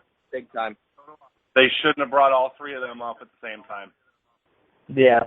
And then I think that's why they also didn't bring up Bayley, because I feel like if they brought up Bayley, she would have overshadowed Charlotte by a mile, because I feel like she connects more with the crowd than Charlotte does, because she's kind of like the lovable baby face, while Charlotte's Ric Flair's daughter. And that's why people like her. I said, they just want to suck Ric Flair off with her on the roster. I'm going to say that, and I'm going to stick to it. Wow. Honestly, though, I thought Becky did great. I thought the girls all four girls did great, including Paige and Naomi. Actually, I totally agree with you. Like with Becky, it's just like there's so much hype around Charlotte, obviously, with her being Ric Flair's daughter. So much hype around Becky with her being the NXT Women's Champion. There's not really anything that makes Becky stand out. That kind of works. I meant Sasha. Yeah, you get what I meant, regardless. Mm-hmm. Yeah, and that's the thing, and hopefully, it hasn't come to that point yet, but hopefully they can kind of fix that before it does become apparent, because what would be the point of bringing her up with Charlotte and Sasha Banks only to have her kind of lost in the shuffle? So hopefully they kind of keep her on notice. My question is, after this big, matchup with the Divas at SummerSlam, what's going to happen after that? See, this is where I feel like this whole Divas Revolution thing, and I hate to say it because, things are going good right now. It's a phase. We're going to go through this couple of month phase where we're going to have good Divas matches, focus actually on the division. And after SummerSlam, I think things are going to go back to normal. I think we're going to have a shitty division again. That's my personal opinion. I hate to say it. I agree. I can't say that that's going to be a definite. It's just where do they go? Who is going to be in contention for Nikki's title? Because right now it looks like Charlotte's going to be the one to take the Diva title off of Nikki Bella. Oh, guys, it's going to be Eva Marie. All read everything. Yes, heel Eva Marie. That would be amazing. And then she's going to break AJ Lee's record. We got this, guys. We got a red title strap anywhere. Fuck AJ's record. Fuck AJ Lee. Fuck AJ Lee in general. Overrated bitch. Yep. Whoa. I said it. Thank you. I said it. There, I've noticed from this show tonight, we're almost 2 hours in. There's been a lot of hostility, a lot of shooting going on. Well, I mean, it's the truth. Oh man, I'm not even getting into this. Let's continue. We're gonna get into that another day because we got one more match to talk about. Let's not waste time. It's like John Cena. You guys feel about Ryback. John Cena John Cena, Cesaro. You know what? Let's go back. I gotta rewind. What happened to that fucking Seth Rollins promo and John Cena? Let's talk about that for a second. What the fuck was that all about? Is WWE trying to do a Ring of Honor gimmick here? That's what I saw. Yep, I'm seeing Jay Lethal versus Jay Briscoe on WWE here. That's all I'm seeing. Oh, pretty much. I don't think it's gonna be for a belt. My bad. Why would you do it then? Honestly, there's no point to do it if you're not going to defend either championship. I think they're going to unify the U.S. title and get. No, I didn't get to finish talking. I didn't want to interrupt nobody, which is like so many of us talking today. I'm gonna go and let Nate go first. I think with this match, they're going to basically unify the WWE title with the U.S. title, and then the U.S. title is going to be gone. Because I've said for the longest time, with there not being two world titles, you used to have the WWE title and the big gold belt, the world heavyweight title. Now there's one title, and there's one tag team title, there's one women's title. There always has been, but they don't need two mid-card championships anymore. And I've said that for the longest time. You bring up mid-card championships. What if they bring one of those mid-card titles to NXT? Because I feel like, and this is something my buddy Jeffrey has brought up plenty of times, what if NXT gets a mid-card title? Because I feel like that is much, much overdue. I was talking to Oscar about that the other day, and that should happen, but I don't know if they'll have title versus title. I don't know. Maybe they'll have one title, if anything. I don't think they want for copy, but we'll see. Yeah, good. Looking at the same, it could be a possibility we'll see a John Cena and Seth Rollins match at SummerSlam. But if that's the case, then that will leave a lot of questions. Like, okay, what's gonna do with Kevin Owens or Cesaro or Rusev? Rusev is obvious. He's doing the stupid mixed tag match with fucking Ziggler and Lana and Summer Rae. It's fucking so dumb. It's just so stupid. You know what's funny? The way I look at the U.S. title is it's a stepping stone to like the Intercontinental title, and like when Rusev lost, shouldn't it be the other way around? No. I feel like the U.S. title is more important than the IC title. Nobody gives a shit about that. I'm totally with him. I agree with you guys in practice, but in WWE logic, I do not agree. And the reason is because if you look at it, the U.S. title is a WCW idea. The Intercontinental title is not. It's WWE. You know what I mean? So they're going to push the Intercontinental title as the more important of the titles. That's just the way it is. Okay, well, with that said, and I know I was defending Ryback a couple minutes ago, but against John Cena, there is no defense. There is no way the Intercontinental title right now is more important than the United States title. And I agree, 100%. But I'm just saying, in the eyes of the WWE, they want the Intercontinental title to be more important than the U.S. title in the long run, even though it's not right now, and we know that. I disagree. I don't think we'd see the United States champion in a feud with the WWE World Heavyweight Champion if they didn't feel that way about the title. I feel like they feel the United States title is above. I don't think it has anything to do with the title itself, though. I think it has to do with the person holding the title. Like if John Cena was the Intercontinental Champion, then you would see the Intercontinental Champion or you'd see the same feud, Seth Rollins versus John Cena, but it would be the Intercontinental title versus the World Heavyweight title. And then I got to go back to the fact of John Cena retaining the title last night. Couldn't they done this without Cena retaining the championship? Like, really? Like, do you really have to have these two go at it while they're both champion and waste a possibility of a match, of a mid-card title match or a world title match, whichever you don't do at the pay-per-view? I don't know. But I was getting so used to John Cena not being in the main event, and I feel like he's getting back into there now, and it's just like, you want the company to build towards their future, and then they do shit like this. Yeah. Let's go on to the main event because this was interesting to me. Take it away, Skitsaru. Yeah. Cena. Speaking of John Cena, Cesaro, and Randy Orton against Kevin Owens, Sheamus, and Rusev. Now I'm gonna go jumping straight into it. Basically, kind of a no. Of course, they gave it to the faces. Kevin Owens in the middle of the match, he basically kind of ran into Sheamus. So Sheamus and Owens kind of, they basically were pushing each other, back and forth. We felt Sheamus left the briefcase, and after that, Kevin Owens tried to attack Rusev. He was down on the ground there, and then when he said, "Oh, finally you want to fight?" And then he had that little, left him.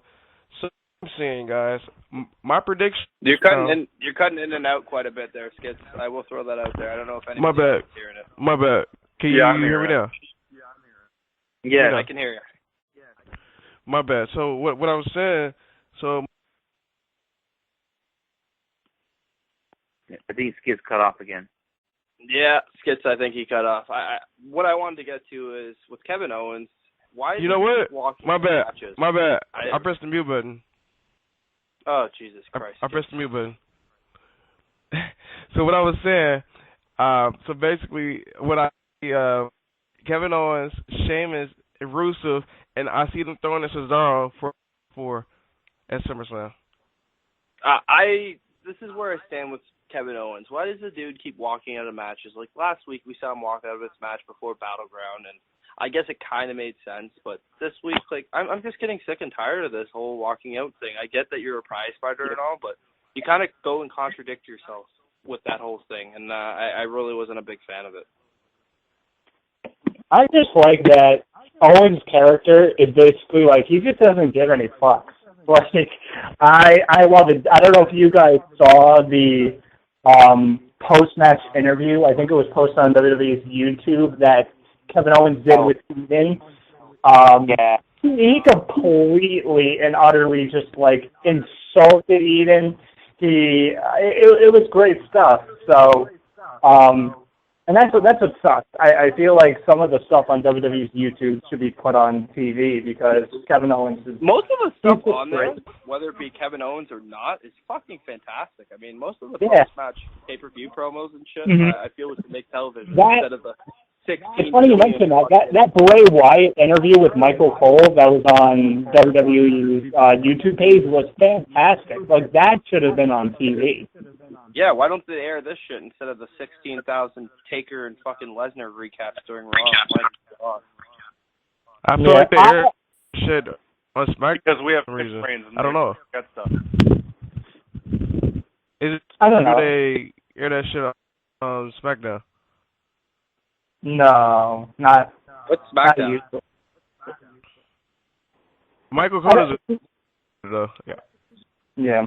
But the one thing about this match that really intrigues me is, because we've been talking about it for the last couple of weeks, is what's going to happen with Cesaro? Because, the guy is getting huge reactions.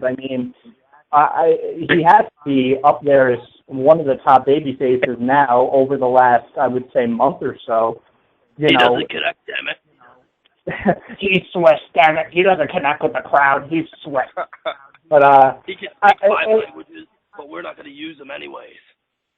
And it's just going to be interesting to see how he kind of everybody going forward. Like, does he go for the United States title?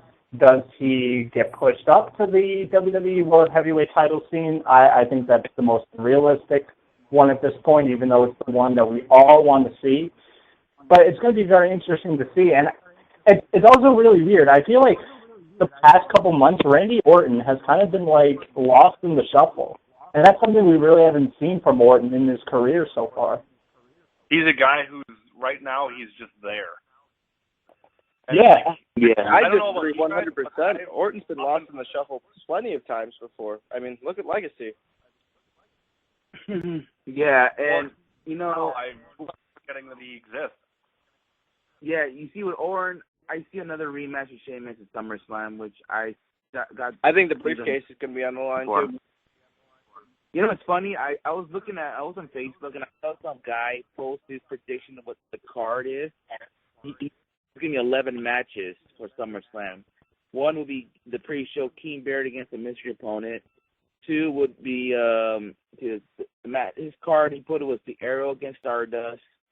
The WWE Tag Team title match is going to be Brian Thompson against the Lucha Dragons. I can't see that happening. Sheamus versus Randy Orton. The Lucha Dragons can take it seriously. Anyways. Yeah.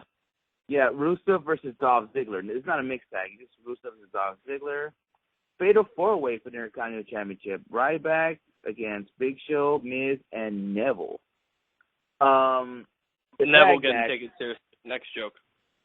Yeah. Where the hell has Neville been? Like, I just realized that. Where the hell has Neville been? Hey, he's been on Superstars, man. He's already been relegated to those fucking terrible WWE Network shows. So, I mean, that push failed quick. I think they'll bring him back on Raw. Don't worry about it. Reigns and Dean Ambrose against Wyatt and Harper. Triple threat for the U.S. titles. John Cena against Cesaro and Kevin Owens. We can barely hear you, dude. There you hear me now? All right. Yeah. I think the last one I said it was Kevin Owens. The triple threat Divas match, whatever we were talking about earlier.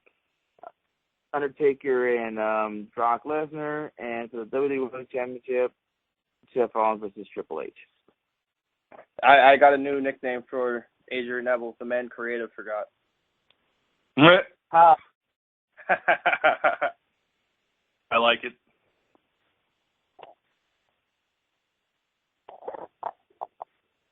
And apparently you guys liked it so much it caused an awkward silence. I like it. I guess. Yeah. I'm not that's because we're not. That's because we're not doubting it. Seems like some folks, some wrestling fans, they give up too easy. I guess because of the past. But where has Neville been in the past month on television? Matt, you're completely forgetting. He's the new sensation. He's the old sensation at this point already. Like, stop it. Oh, jeez. Instead of True's rant of the week, can we have Matthew's rant of the week? Like, Jesus Christ, this is just fucking ridiculous. No. Anyway, that was Raw. I'm gonna pass it on to Tom real quick. That watched the G1 Climax last night. Go for the folks, and Thursday we'll get more in-depth notes for all those folks out there on our thoughts. Yeah, so finally the time has come. The G1 Climax has begun. Day one was last night. It was actually, I think, the only night that's going to be starting at the earliest time, which is started 2:30 in the morning, my time. The rest of the nights are going to be starting 5:30 in the morning, my time. Nice. So basically, the night started off you got a whole bunch of tag matches to start off the night because there's a new system where only one block gets their matches in one night, then the other block goes to the next night, and they keep switching back and forth. Unlike last year where the blocks were mixed into one night. So very interesting. Is there only two blocks again this year? Does this have anything to do with them adding more days to the tournament? Yeah, that's what it was, and I feel like after what happened last year, because so many guys after the G1 last year were so beat up because they were, wrestling one-on-one matches night after night after night, and now they're kind of giving them breaks because they'll do a one-on-one match one night, and then the next night they'll kind of relax and do a tag match. So it kind of keeps the wrestlers' health in check. So that could be another big reason. But before you get into results, I gotta ask, how did Elgin do? Elgin looks pretty good. I think a lot of the New Japan crowd was very confused with him at first. Like I don't think a lot of them knew who he was, but he was doing a lot of these deadlift German suplexes. He did one to Ishii, which got a big pop from the crowd. So I think the New Japan crowd is kind of getting warmed up to him. He looks pretty solid. Good to hear. Yeah, so basically, first 5 matches were all tag matches, pretty skippable. But then we got into the block game matches. First one was. Hold on. I want to ask you a question real quick. Yep.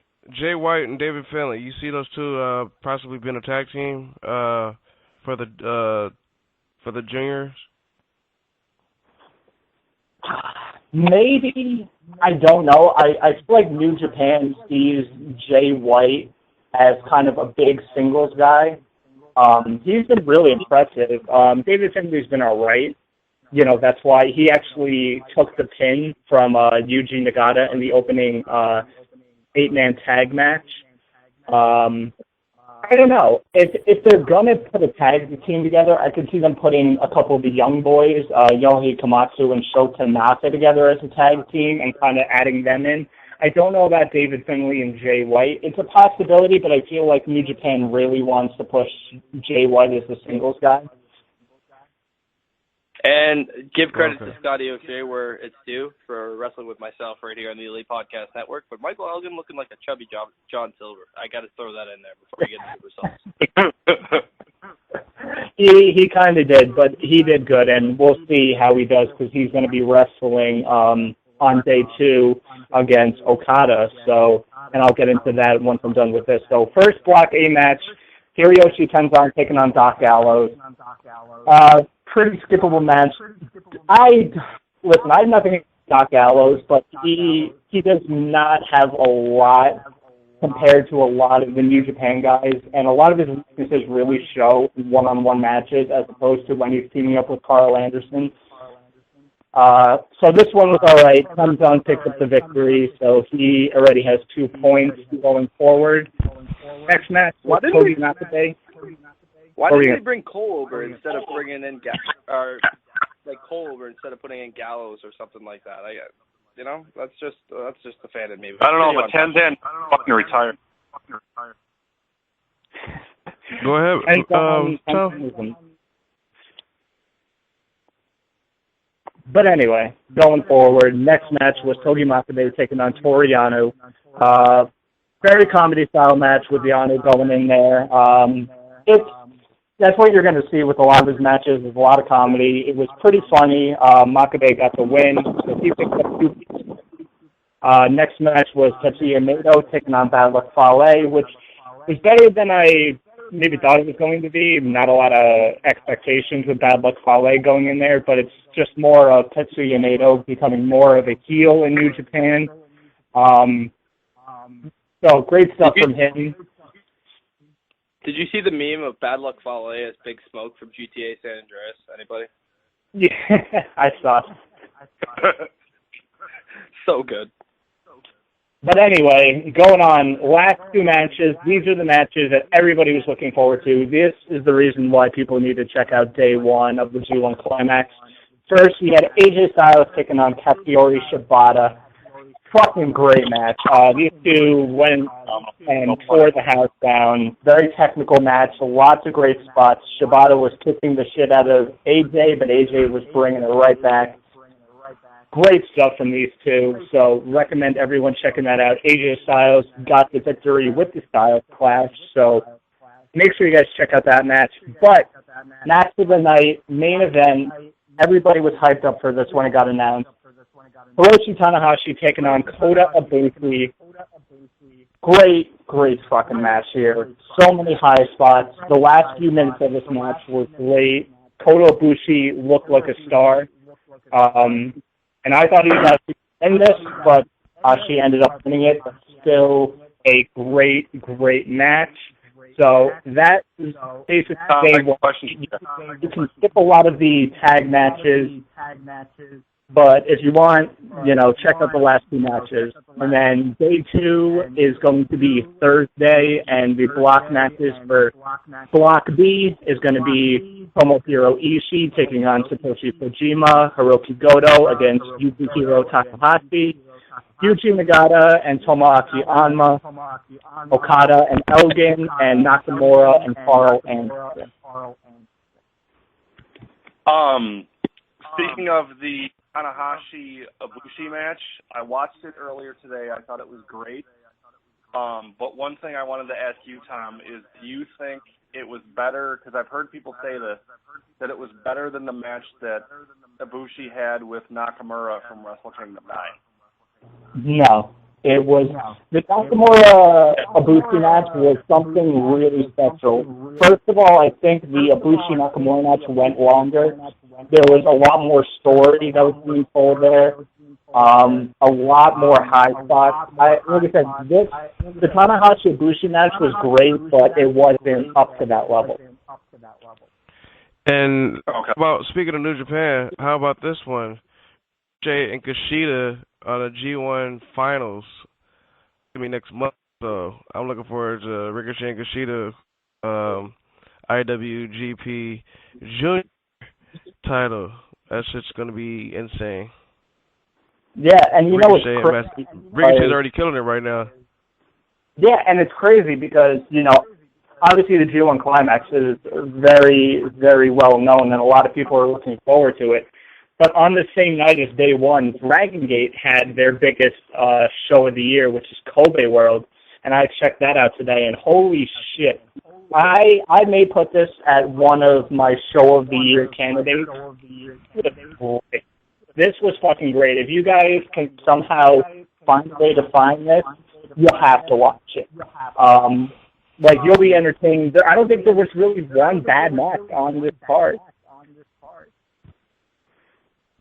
Yeah, I'll probably look into it, to be honest with you. To be honest with you, I probably won't watch it anytime soon, but by a year, I'll for sure watch it. The main event is between Masato Yoshino and T-Hawk, match of the year candidate, without a doubt. That's up there, probably, maybe my top 5. I don't know. There's been so many matches of the year so far. It's tough to keep up, but great stuff from there. Ricochet was in a great tag match for the Open to Twin Gate. Him and Seidel teamed up against Yamato and Naruki Doi. Another great match. It's so weird to see Seidel in a Dragon Gate setting because, obviously he had been there before, but I was so used to his Ring of Honor style, but he really can excel if given the opportunity. Yeah. For those listening Thursdays, then you guys know we will talk more. Me and Oscar will give our thoughts on the G1 Climax Day 1. And so look out for that. We're kind of coming towards the end of the show here. Hey, you guys also got to plug something else going down on Thursday, man. I was just about to do that, bro. That's the funny part. This Thursday, I know Matt was going to do it, but fuck it. I was going to do it. I guess great minds think alike, right? This Thursday, our boy Willie Mack will be joining us here on WH Radio as we get to talk to him about some AWS, some Lucha Underground, some Ring of Honor, and a lot of shit. It's gonna be fun. We've been good friends with Willie for a while since we started going to a lot of shows out here in SoCal, and I'll see him at AWS, PWG, or whatnot. So it should be a fun show. And let's not forget. And also, I recommend everybody listening to check out Lucha Underground Wednesday, because when I was in that tapings, that gave me the idea to bring in Willie Mack on Thursday. You'll see why. Just watch Lucha on Wednesday. You know what's happening Wednesday? You might want to let them know who's going to be. No. It's a spoiler that links to something, so I can't say it right now. You can't let them know who's going to wrestle? What? You can't let them know who's going to wrestle? I'm pretty sure Lucha Underground already No, because I don't want to get banned on Lucha Underground. Knowing Lucha Underground, they already gave it away and told everybody that fucking Johnny Mundo will be wrestling Texicano, so it's already out there. They did Wednesday. Yeah, but you'll see why you'll see why Wednesday why they didn't spoil it. You'll see why. We don't want to know who won. We just want to know who's going to wrestle. That's all. It's not what you think. It's something else. It leads to a story. That's why. One thing I wanted to talk about, since we can't get into that, and we didn't get to discuss it because the news came out as we were ending the show Thursday. What do you guys think of Liger going to WWE and being at the NXT show in Brooklyn? I mean, this is some big stuff. Okay, I don't know. Maybe Tom, can answer this, but does Justin Thunder have some kind of contract with New Japan? Because I think this is going to be the beginning of a working with NXT and New Japan. I feel like we're going to see guys from New Japan go to NXT more often. Hell, we may even see guys go from NXT to New Japan if this thing continues. I'm assuming that's the case. Well, I'm asking Tom. Say the same thing. We see Ring of Honor. Ring of Honor has a partnership also with New Japan. It's common sense right there. The thing is that Liger is under contract with New Japan, and WWE needed to get clearance from New Japan. So obviously, there was discussions going on between WWE and New Japan about bringing people over. Otherwise, that wouldn't have happened. They couldn't just bring the guy over. They had to talk to the New Japan offices. So, I mean, like I said, this is big stuff, because it's going to bring in a whole other thing, and it also goes back to the whole WWE and Ring of Honor thing that's going on. WWE kind of taking it to Ring of Honor.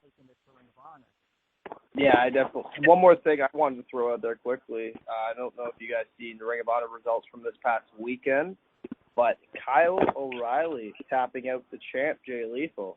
Bobby Fish winning the number one contender for the Ring of Honor World Television. Red Dragon doing big shit. I was just about to say, are we going to see Red Dragon kind of take over Ring of Honor? Let's do it. I mean, I'm not opposed. Bobby Fish would make a good TV champ, and O'Reilly would make a hell of a world champ.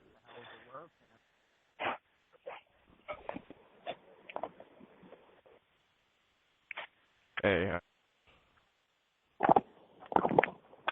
Yes, But I wanted to ask you, Matt, because you were at a big event over the weekend. How was House of Hardcore?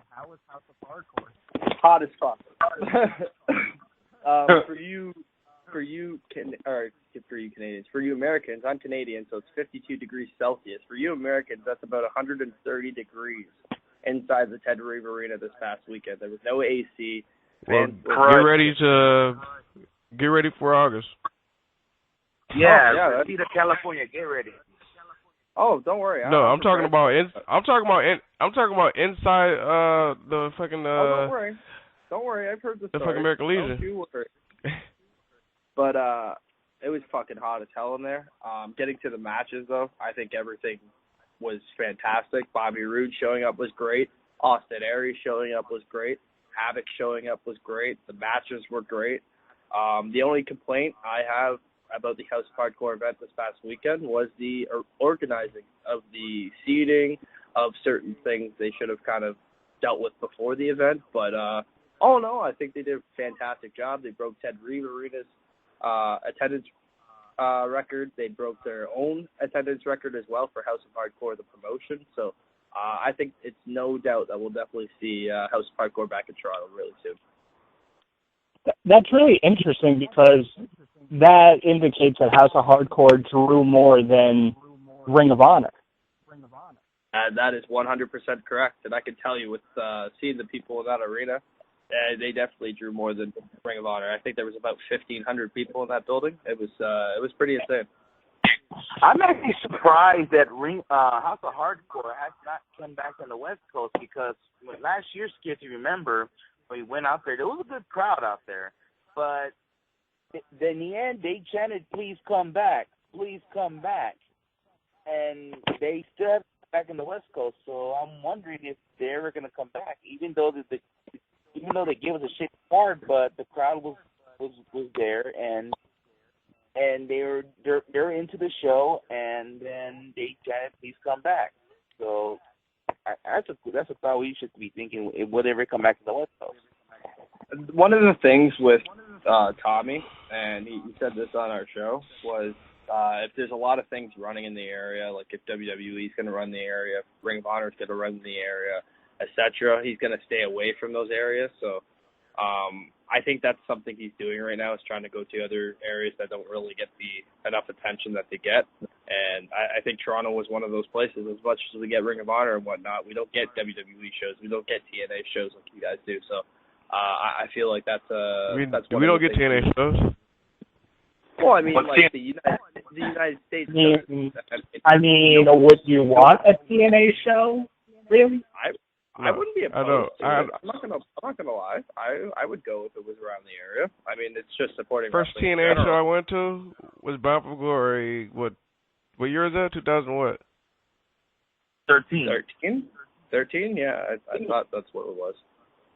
You also have to think that half of the roster that was on that show is probably gone. My joke for this was TNA actually has to have shows for you guys to attend them. But I mean, and see, another one jumped off the ship. MVP gone from TNA. Another one making good moves. That's what happens when you sign somebody and fucking totally fuck up that situation. Let's not even just. Oh my God, TNA. Wow, Bush League shit. Yeah. Well, I don't know if everybody else has anything here on the show, because I feel like we kind of covered everything today.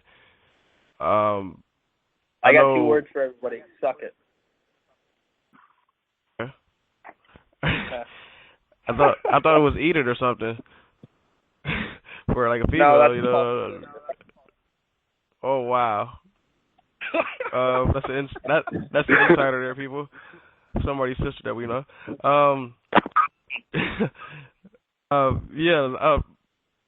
Tomorrow we have the Indie Power, right? Indie Power Rankings live, the Carolina Corner with PM Eastern, the prelude to the show, and then 9 p.m. to 11 p.m. Eastern. It's myself and John Wayne Murdoch. Not too sure what we're going to be doing this week, but we'll whip something up, and I'm sure it's going to be a great show as always. I mean, last week we had some crazy Vikings and Mia Yim, a.k.a. Jade from TNA, so I'm sure this week's going to be a good one as well. Yeah. Any news on Eyes on the Ring? What's going on Eyes on the Ring? Not too much that I know of, like offhand. True God Immortal just tweeted that he will be at Death Before Dishonor when it is at wherever the fuck he is. I think he's in Baltimore. So he's going to be at Death Before Dishonor. I will have a Lucha Underground review for Eyes on the Ring on Wednesday, and then I will have one for a Ring of Honor review on Saturday for Eyes on the Ring. Can you tell Screw something for me on the show? What's that? Don't get so upset when ACH ends up losing to Adam Page. Oh, he's going to be pissed. Oh, it's happening. It's probably going to happen. I think it should happen. So we'll just have to see. I agree with you there, but I mean, poor True. That's all I got to say. Just got to shut him out for his ACH man crush. Kids might get I'm a big ACH fan too, but ACH, he doing big things besides Ring of Honor right now, so I ain't worried. I ain't got no worries. Otherwise, though, you can check out IonTheRing.com. Everything's posted there. You've got a link to our Twitter feed. I'm live tweeting Raw every Monday night over there, and on my account I pull double duty. So it's kind of a lot if you're following both. Otherwise, you can follow me at Headliner5 on Twitter. Real quick, I want to ask you a question, Nathan. I know you're going to say you have no control of it, but what's the deal? When is Eyes on the Ring going to have a special guest?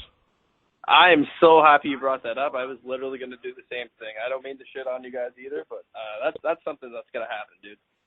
Well, we had ACH, Cedric Alexander, and we've had... Wait, aren't they the same person? Wow. No. That's so racist. We've had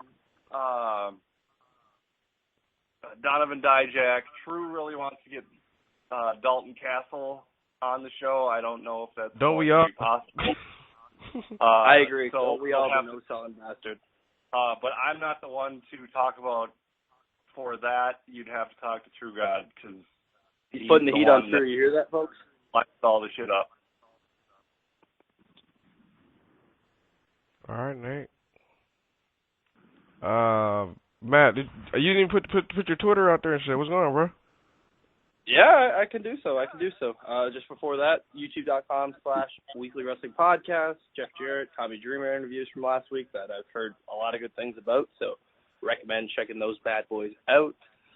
Working on our Josh Alexander documentary. Just got some footage actually this past weekend at Smash Wrestling. Chris Hero, Johnny Gargano, the Overdogs, and a few others as well. So kind of whipping up probably a teaser trailer sometime this week for that. So stay tuned for that. I know a lot of people are looking forward to seeing what we're doing with that, and I'm really excited to release it. So again, stay tuned to @WeeklyW Podcast on Twitter, @ElitePodcastNet on Twitter.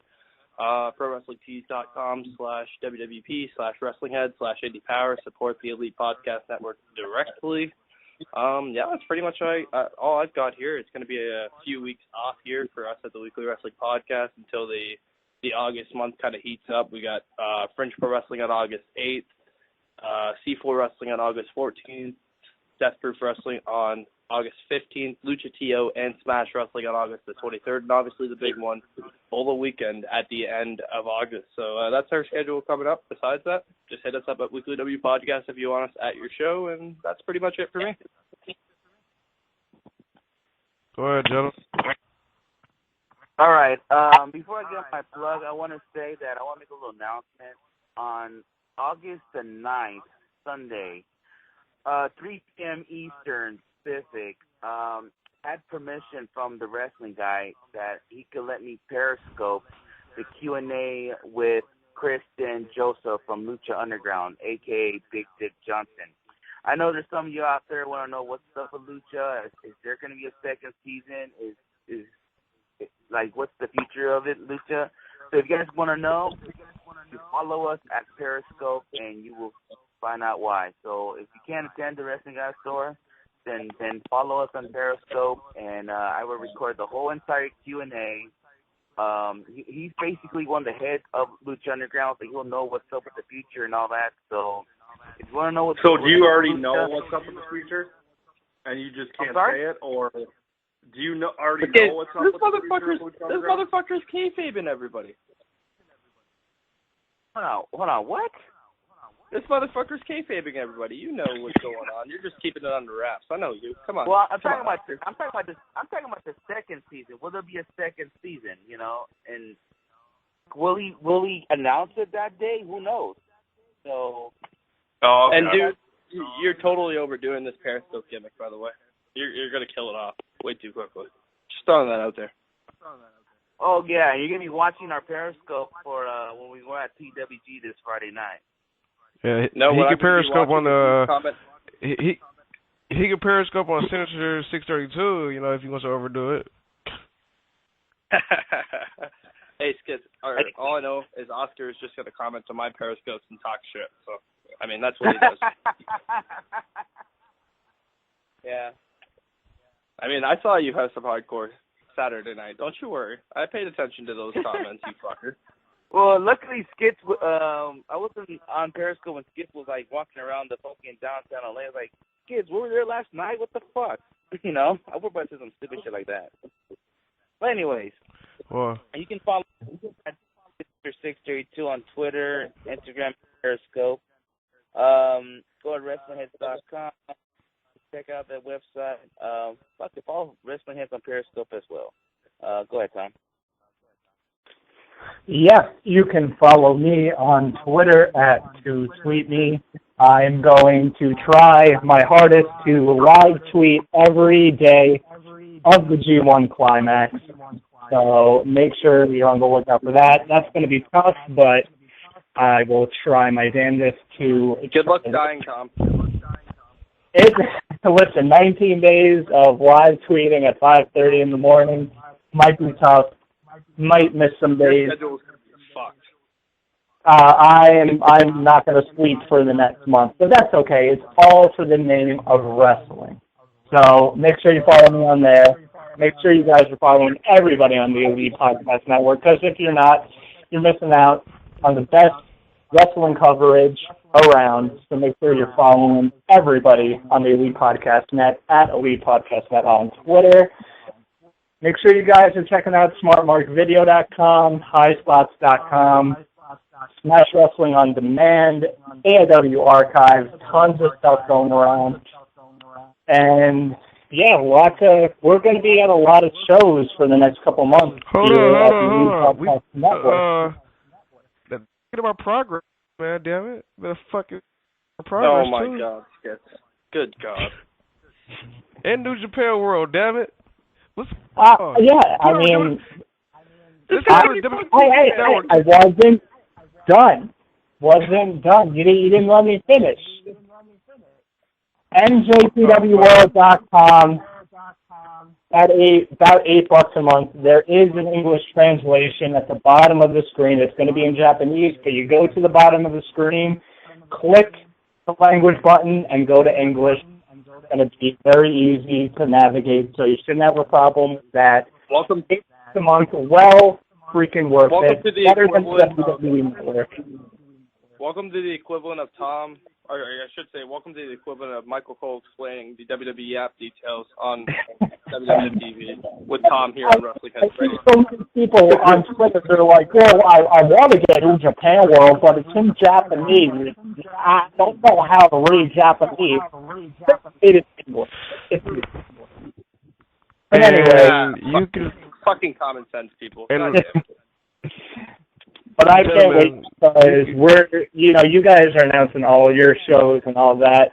Hopefully I make it out to both Evolve shows in August. Big card already announced. Ethan Page and Johnny Gargano. You're not going. I may actually go instead of the whole C4 death proof thing. I'm not too sure yet, so I'll keep you up. Just all you have to do is hide in Ethan Page's back seat and take a trip with him down. I mean, I do have a passport too, so I mean that could happen. So you can find me WH Skits on Twitter. I am now on Periscope. Thanks to Oscar. I think only broadcasted like one. You're not doing it with him. We actually have a broadcast of Eli Riffai's match, which is a killer, and my boy Orton Washington. And he did some racist comments. About it.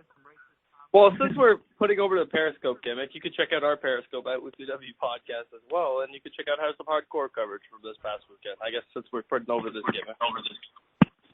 I would say to check out my Periscope, but I live a very boring and uneventful life, so why in the fuck would I get a Periscope? And you also watch our shit. And nobody's watch seen your our face. shit, fucking Tom. Wow. Oh, I would not. Wow, that's ruthless. Wow. Fucking shoot. Well, I mean, now that you have a Periscope, people can see live women denying you in person. Oh, shit. Wow, they did. He actually has to like women to get women, but I mean,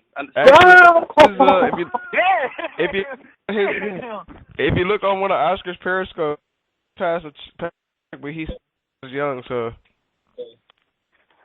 So many shots being fired tonight. So many shots. I'm not a child molester, okay? What? What? I never said you were. I never said you were a child molester. I'm talking about girls that like 15 years old. I'm not looking at her that way. So it just scared me there, buddy. This may rival last week's ending. I'm not gonna lie. I think it will. Oh man. Last week's ending it had. Hold on. I think I just got a tweet from True God Immortal. I'm sorry. He said he doesn't know his. I'm sorry, True. Yes. I'm sorry, True. I'm sorry. True God Immortal, shout out to you.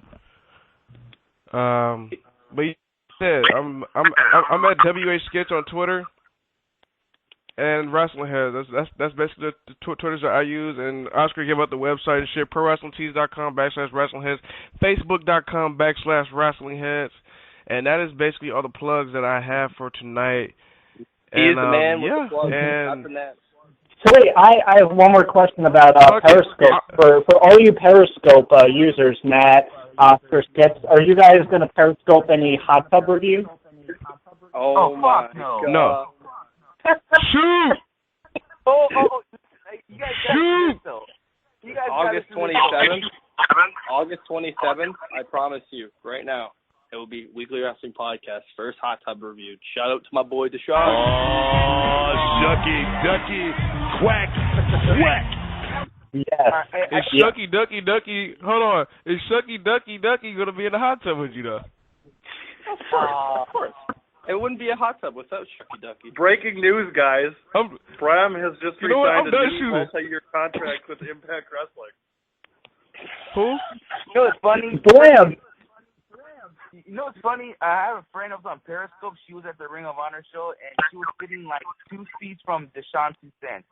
And funny that Lord came out of nowhere, and he's asking her to have Deshaun do a hot tub review right now on during the damn Ring of Honor show. I was like, God damn. I'm sorry, but anyways, is this guy a pedophile? Wow! Whoa! Shit! What's going on? Oh man! Are you talking around trust or something? My God! You talking about Ornament? You talking about Ornament pedophile? Well, I mean that's kind of a fact, but wow!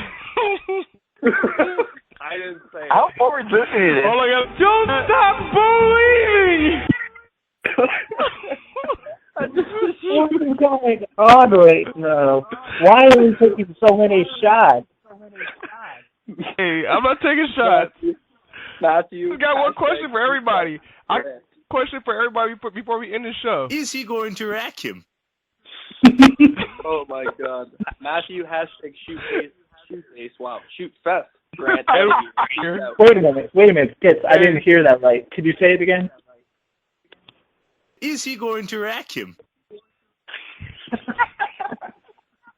Eric, all right, people. It's next Thursday. It's a Thursday. Rob, WH Radio. Willie Mack. Peace.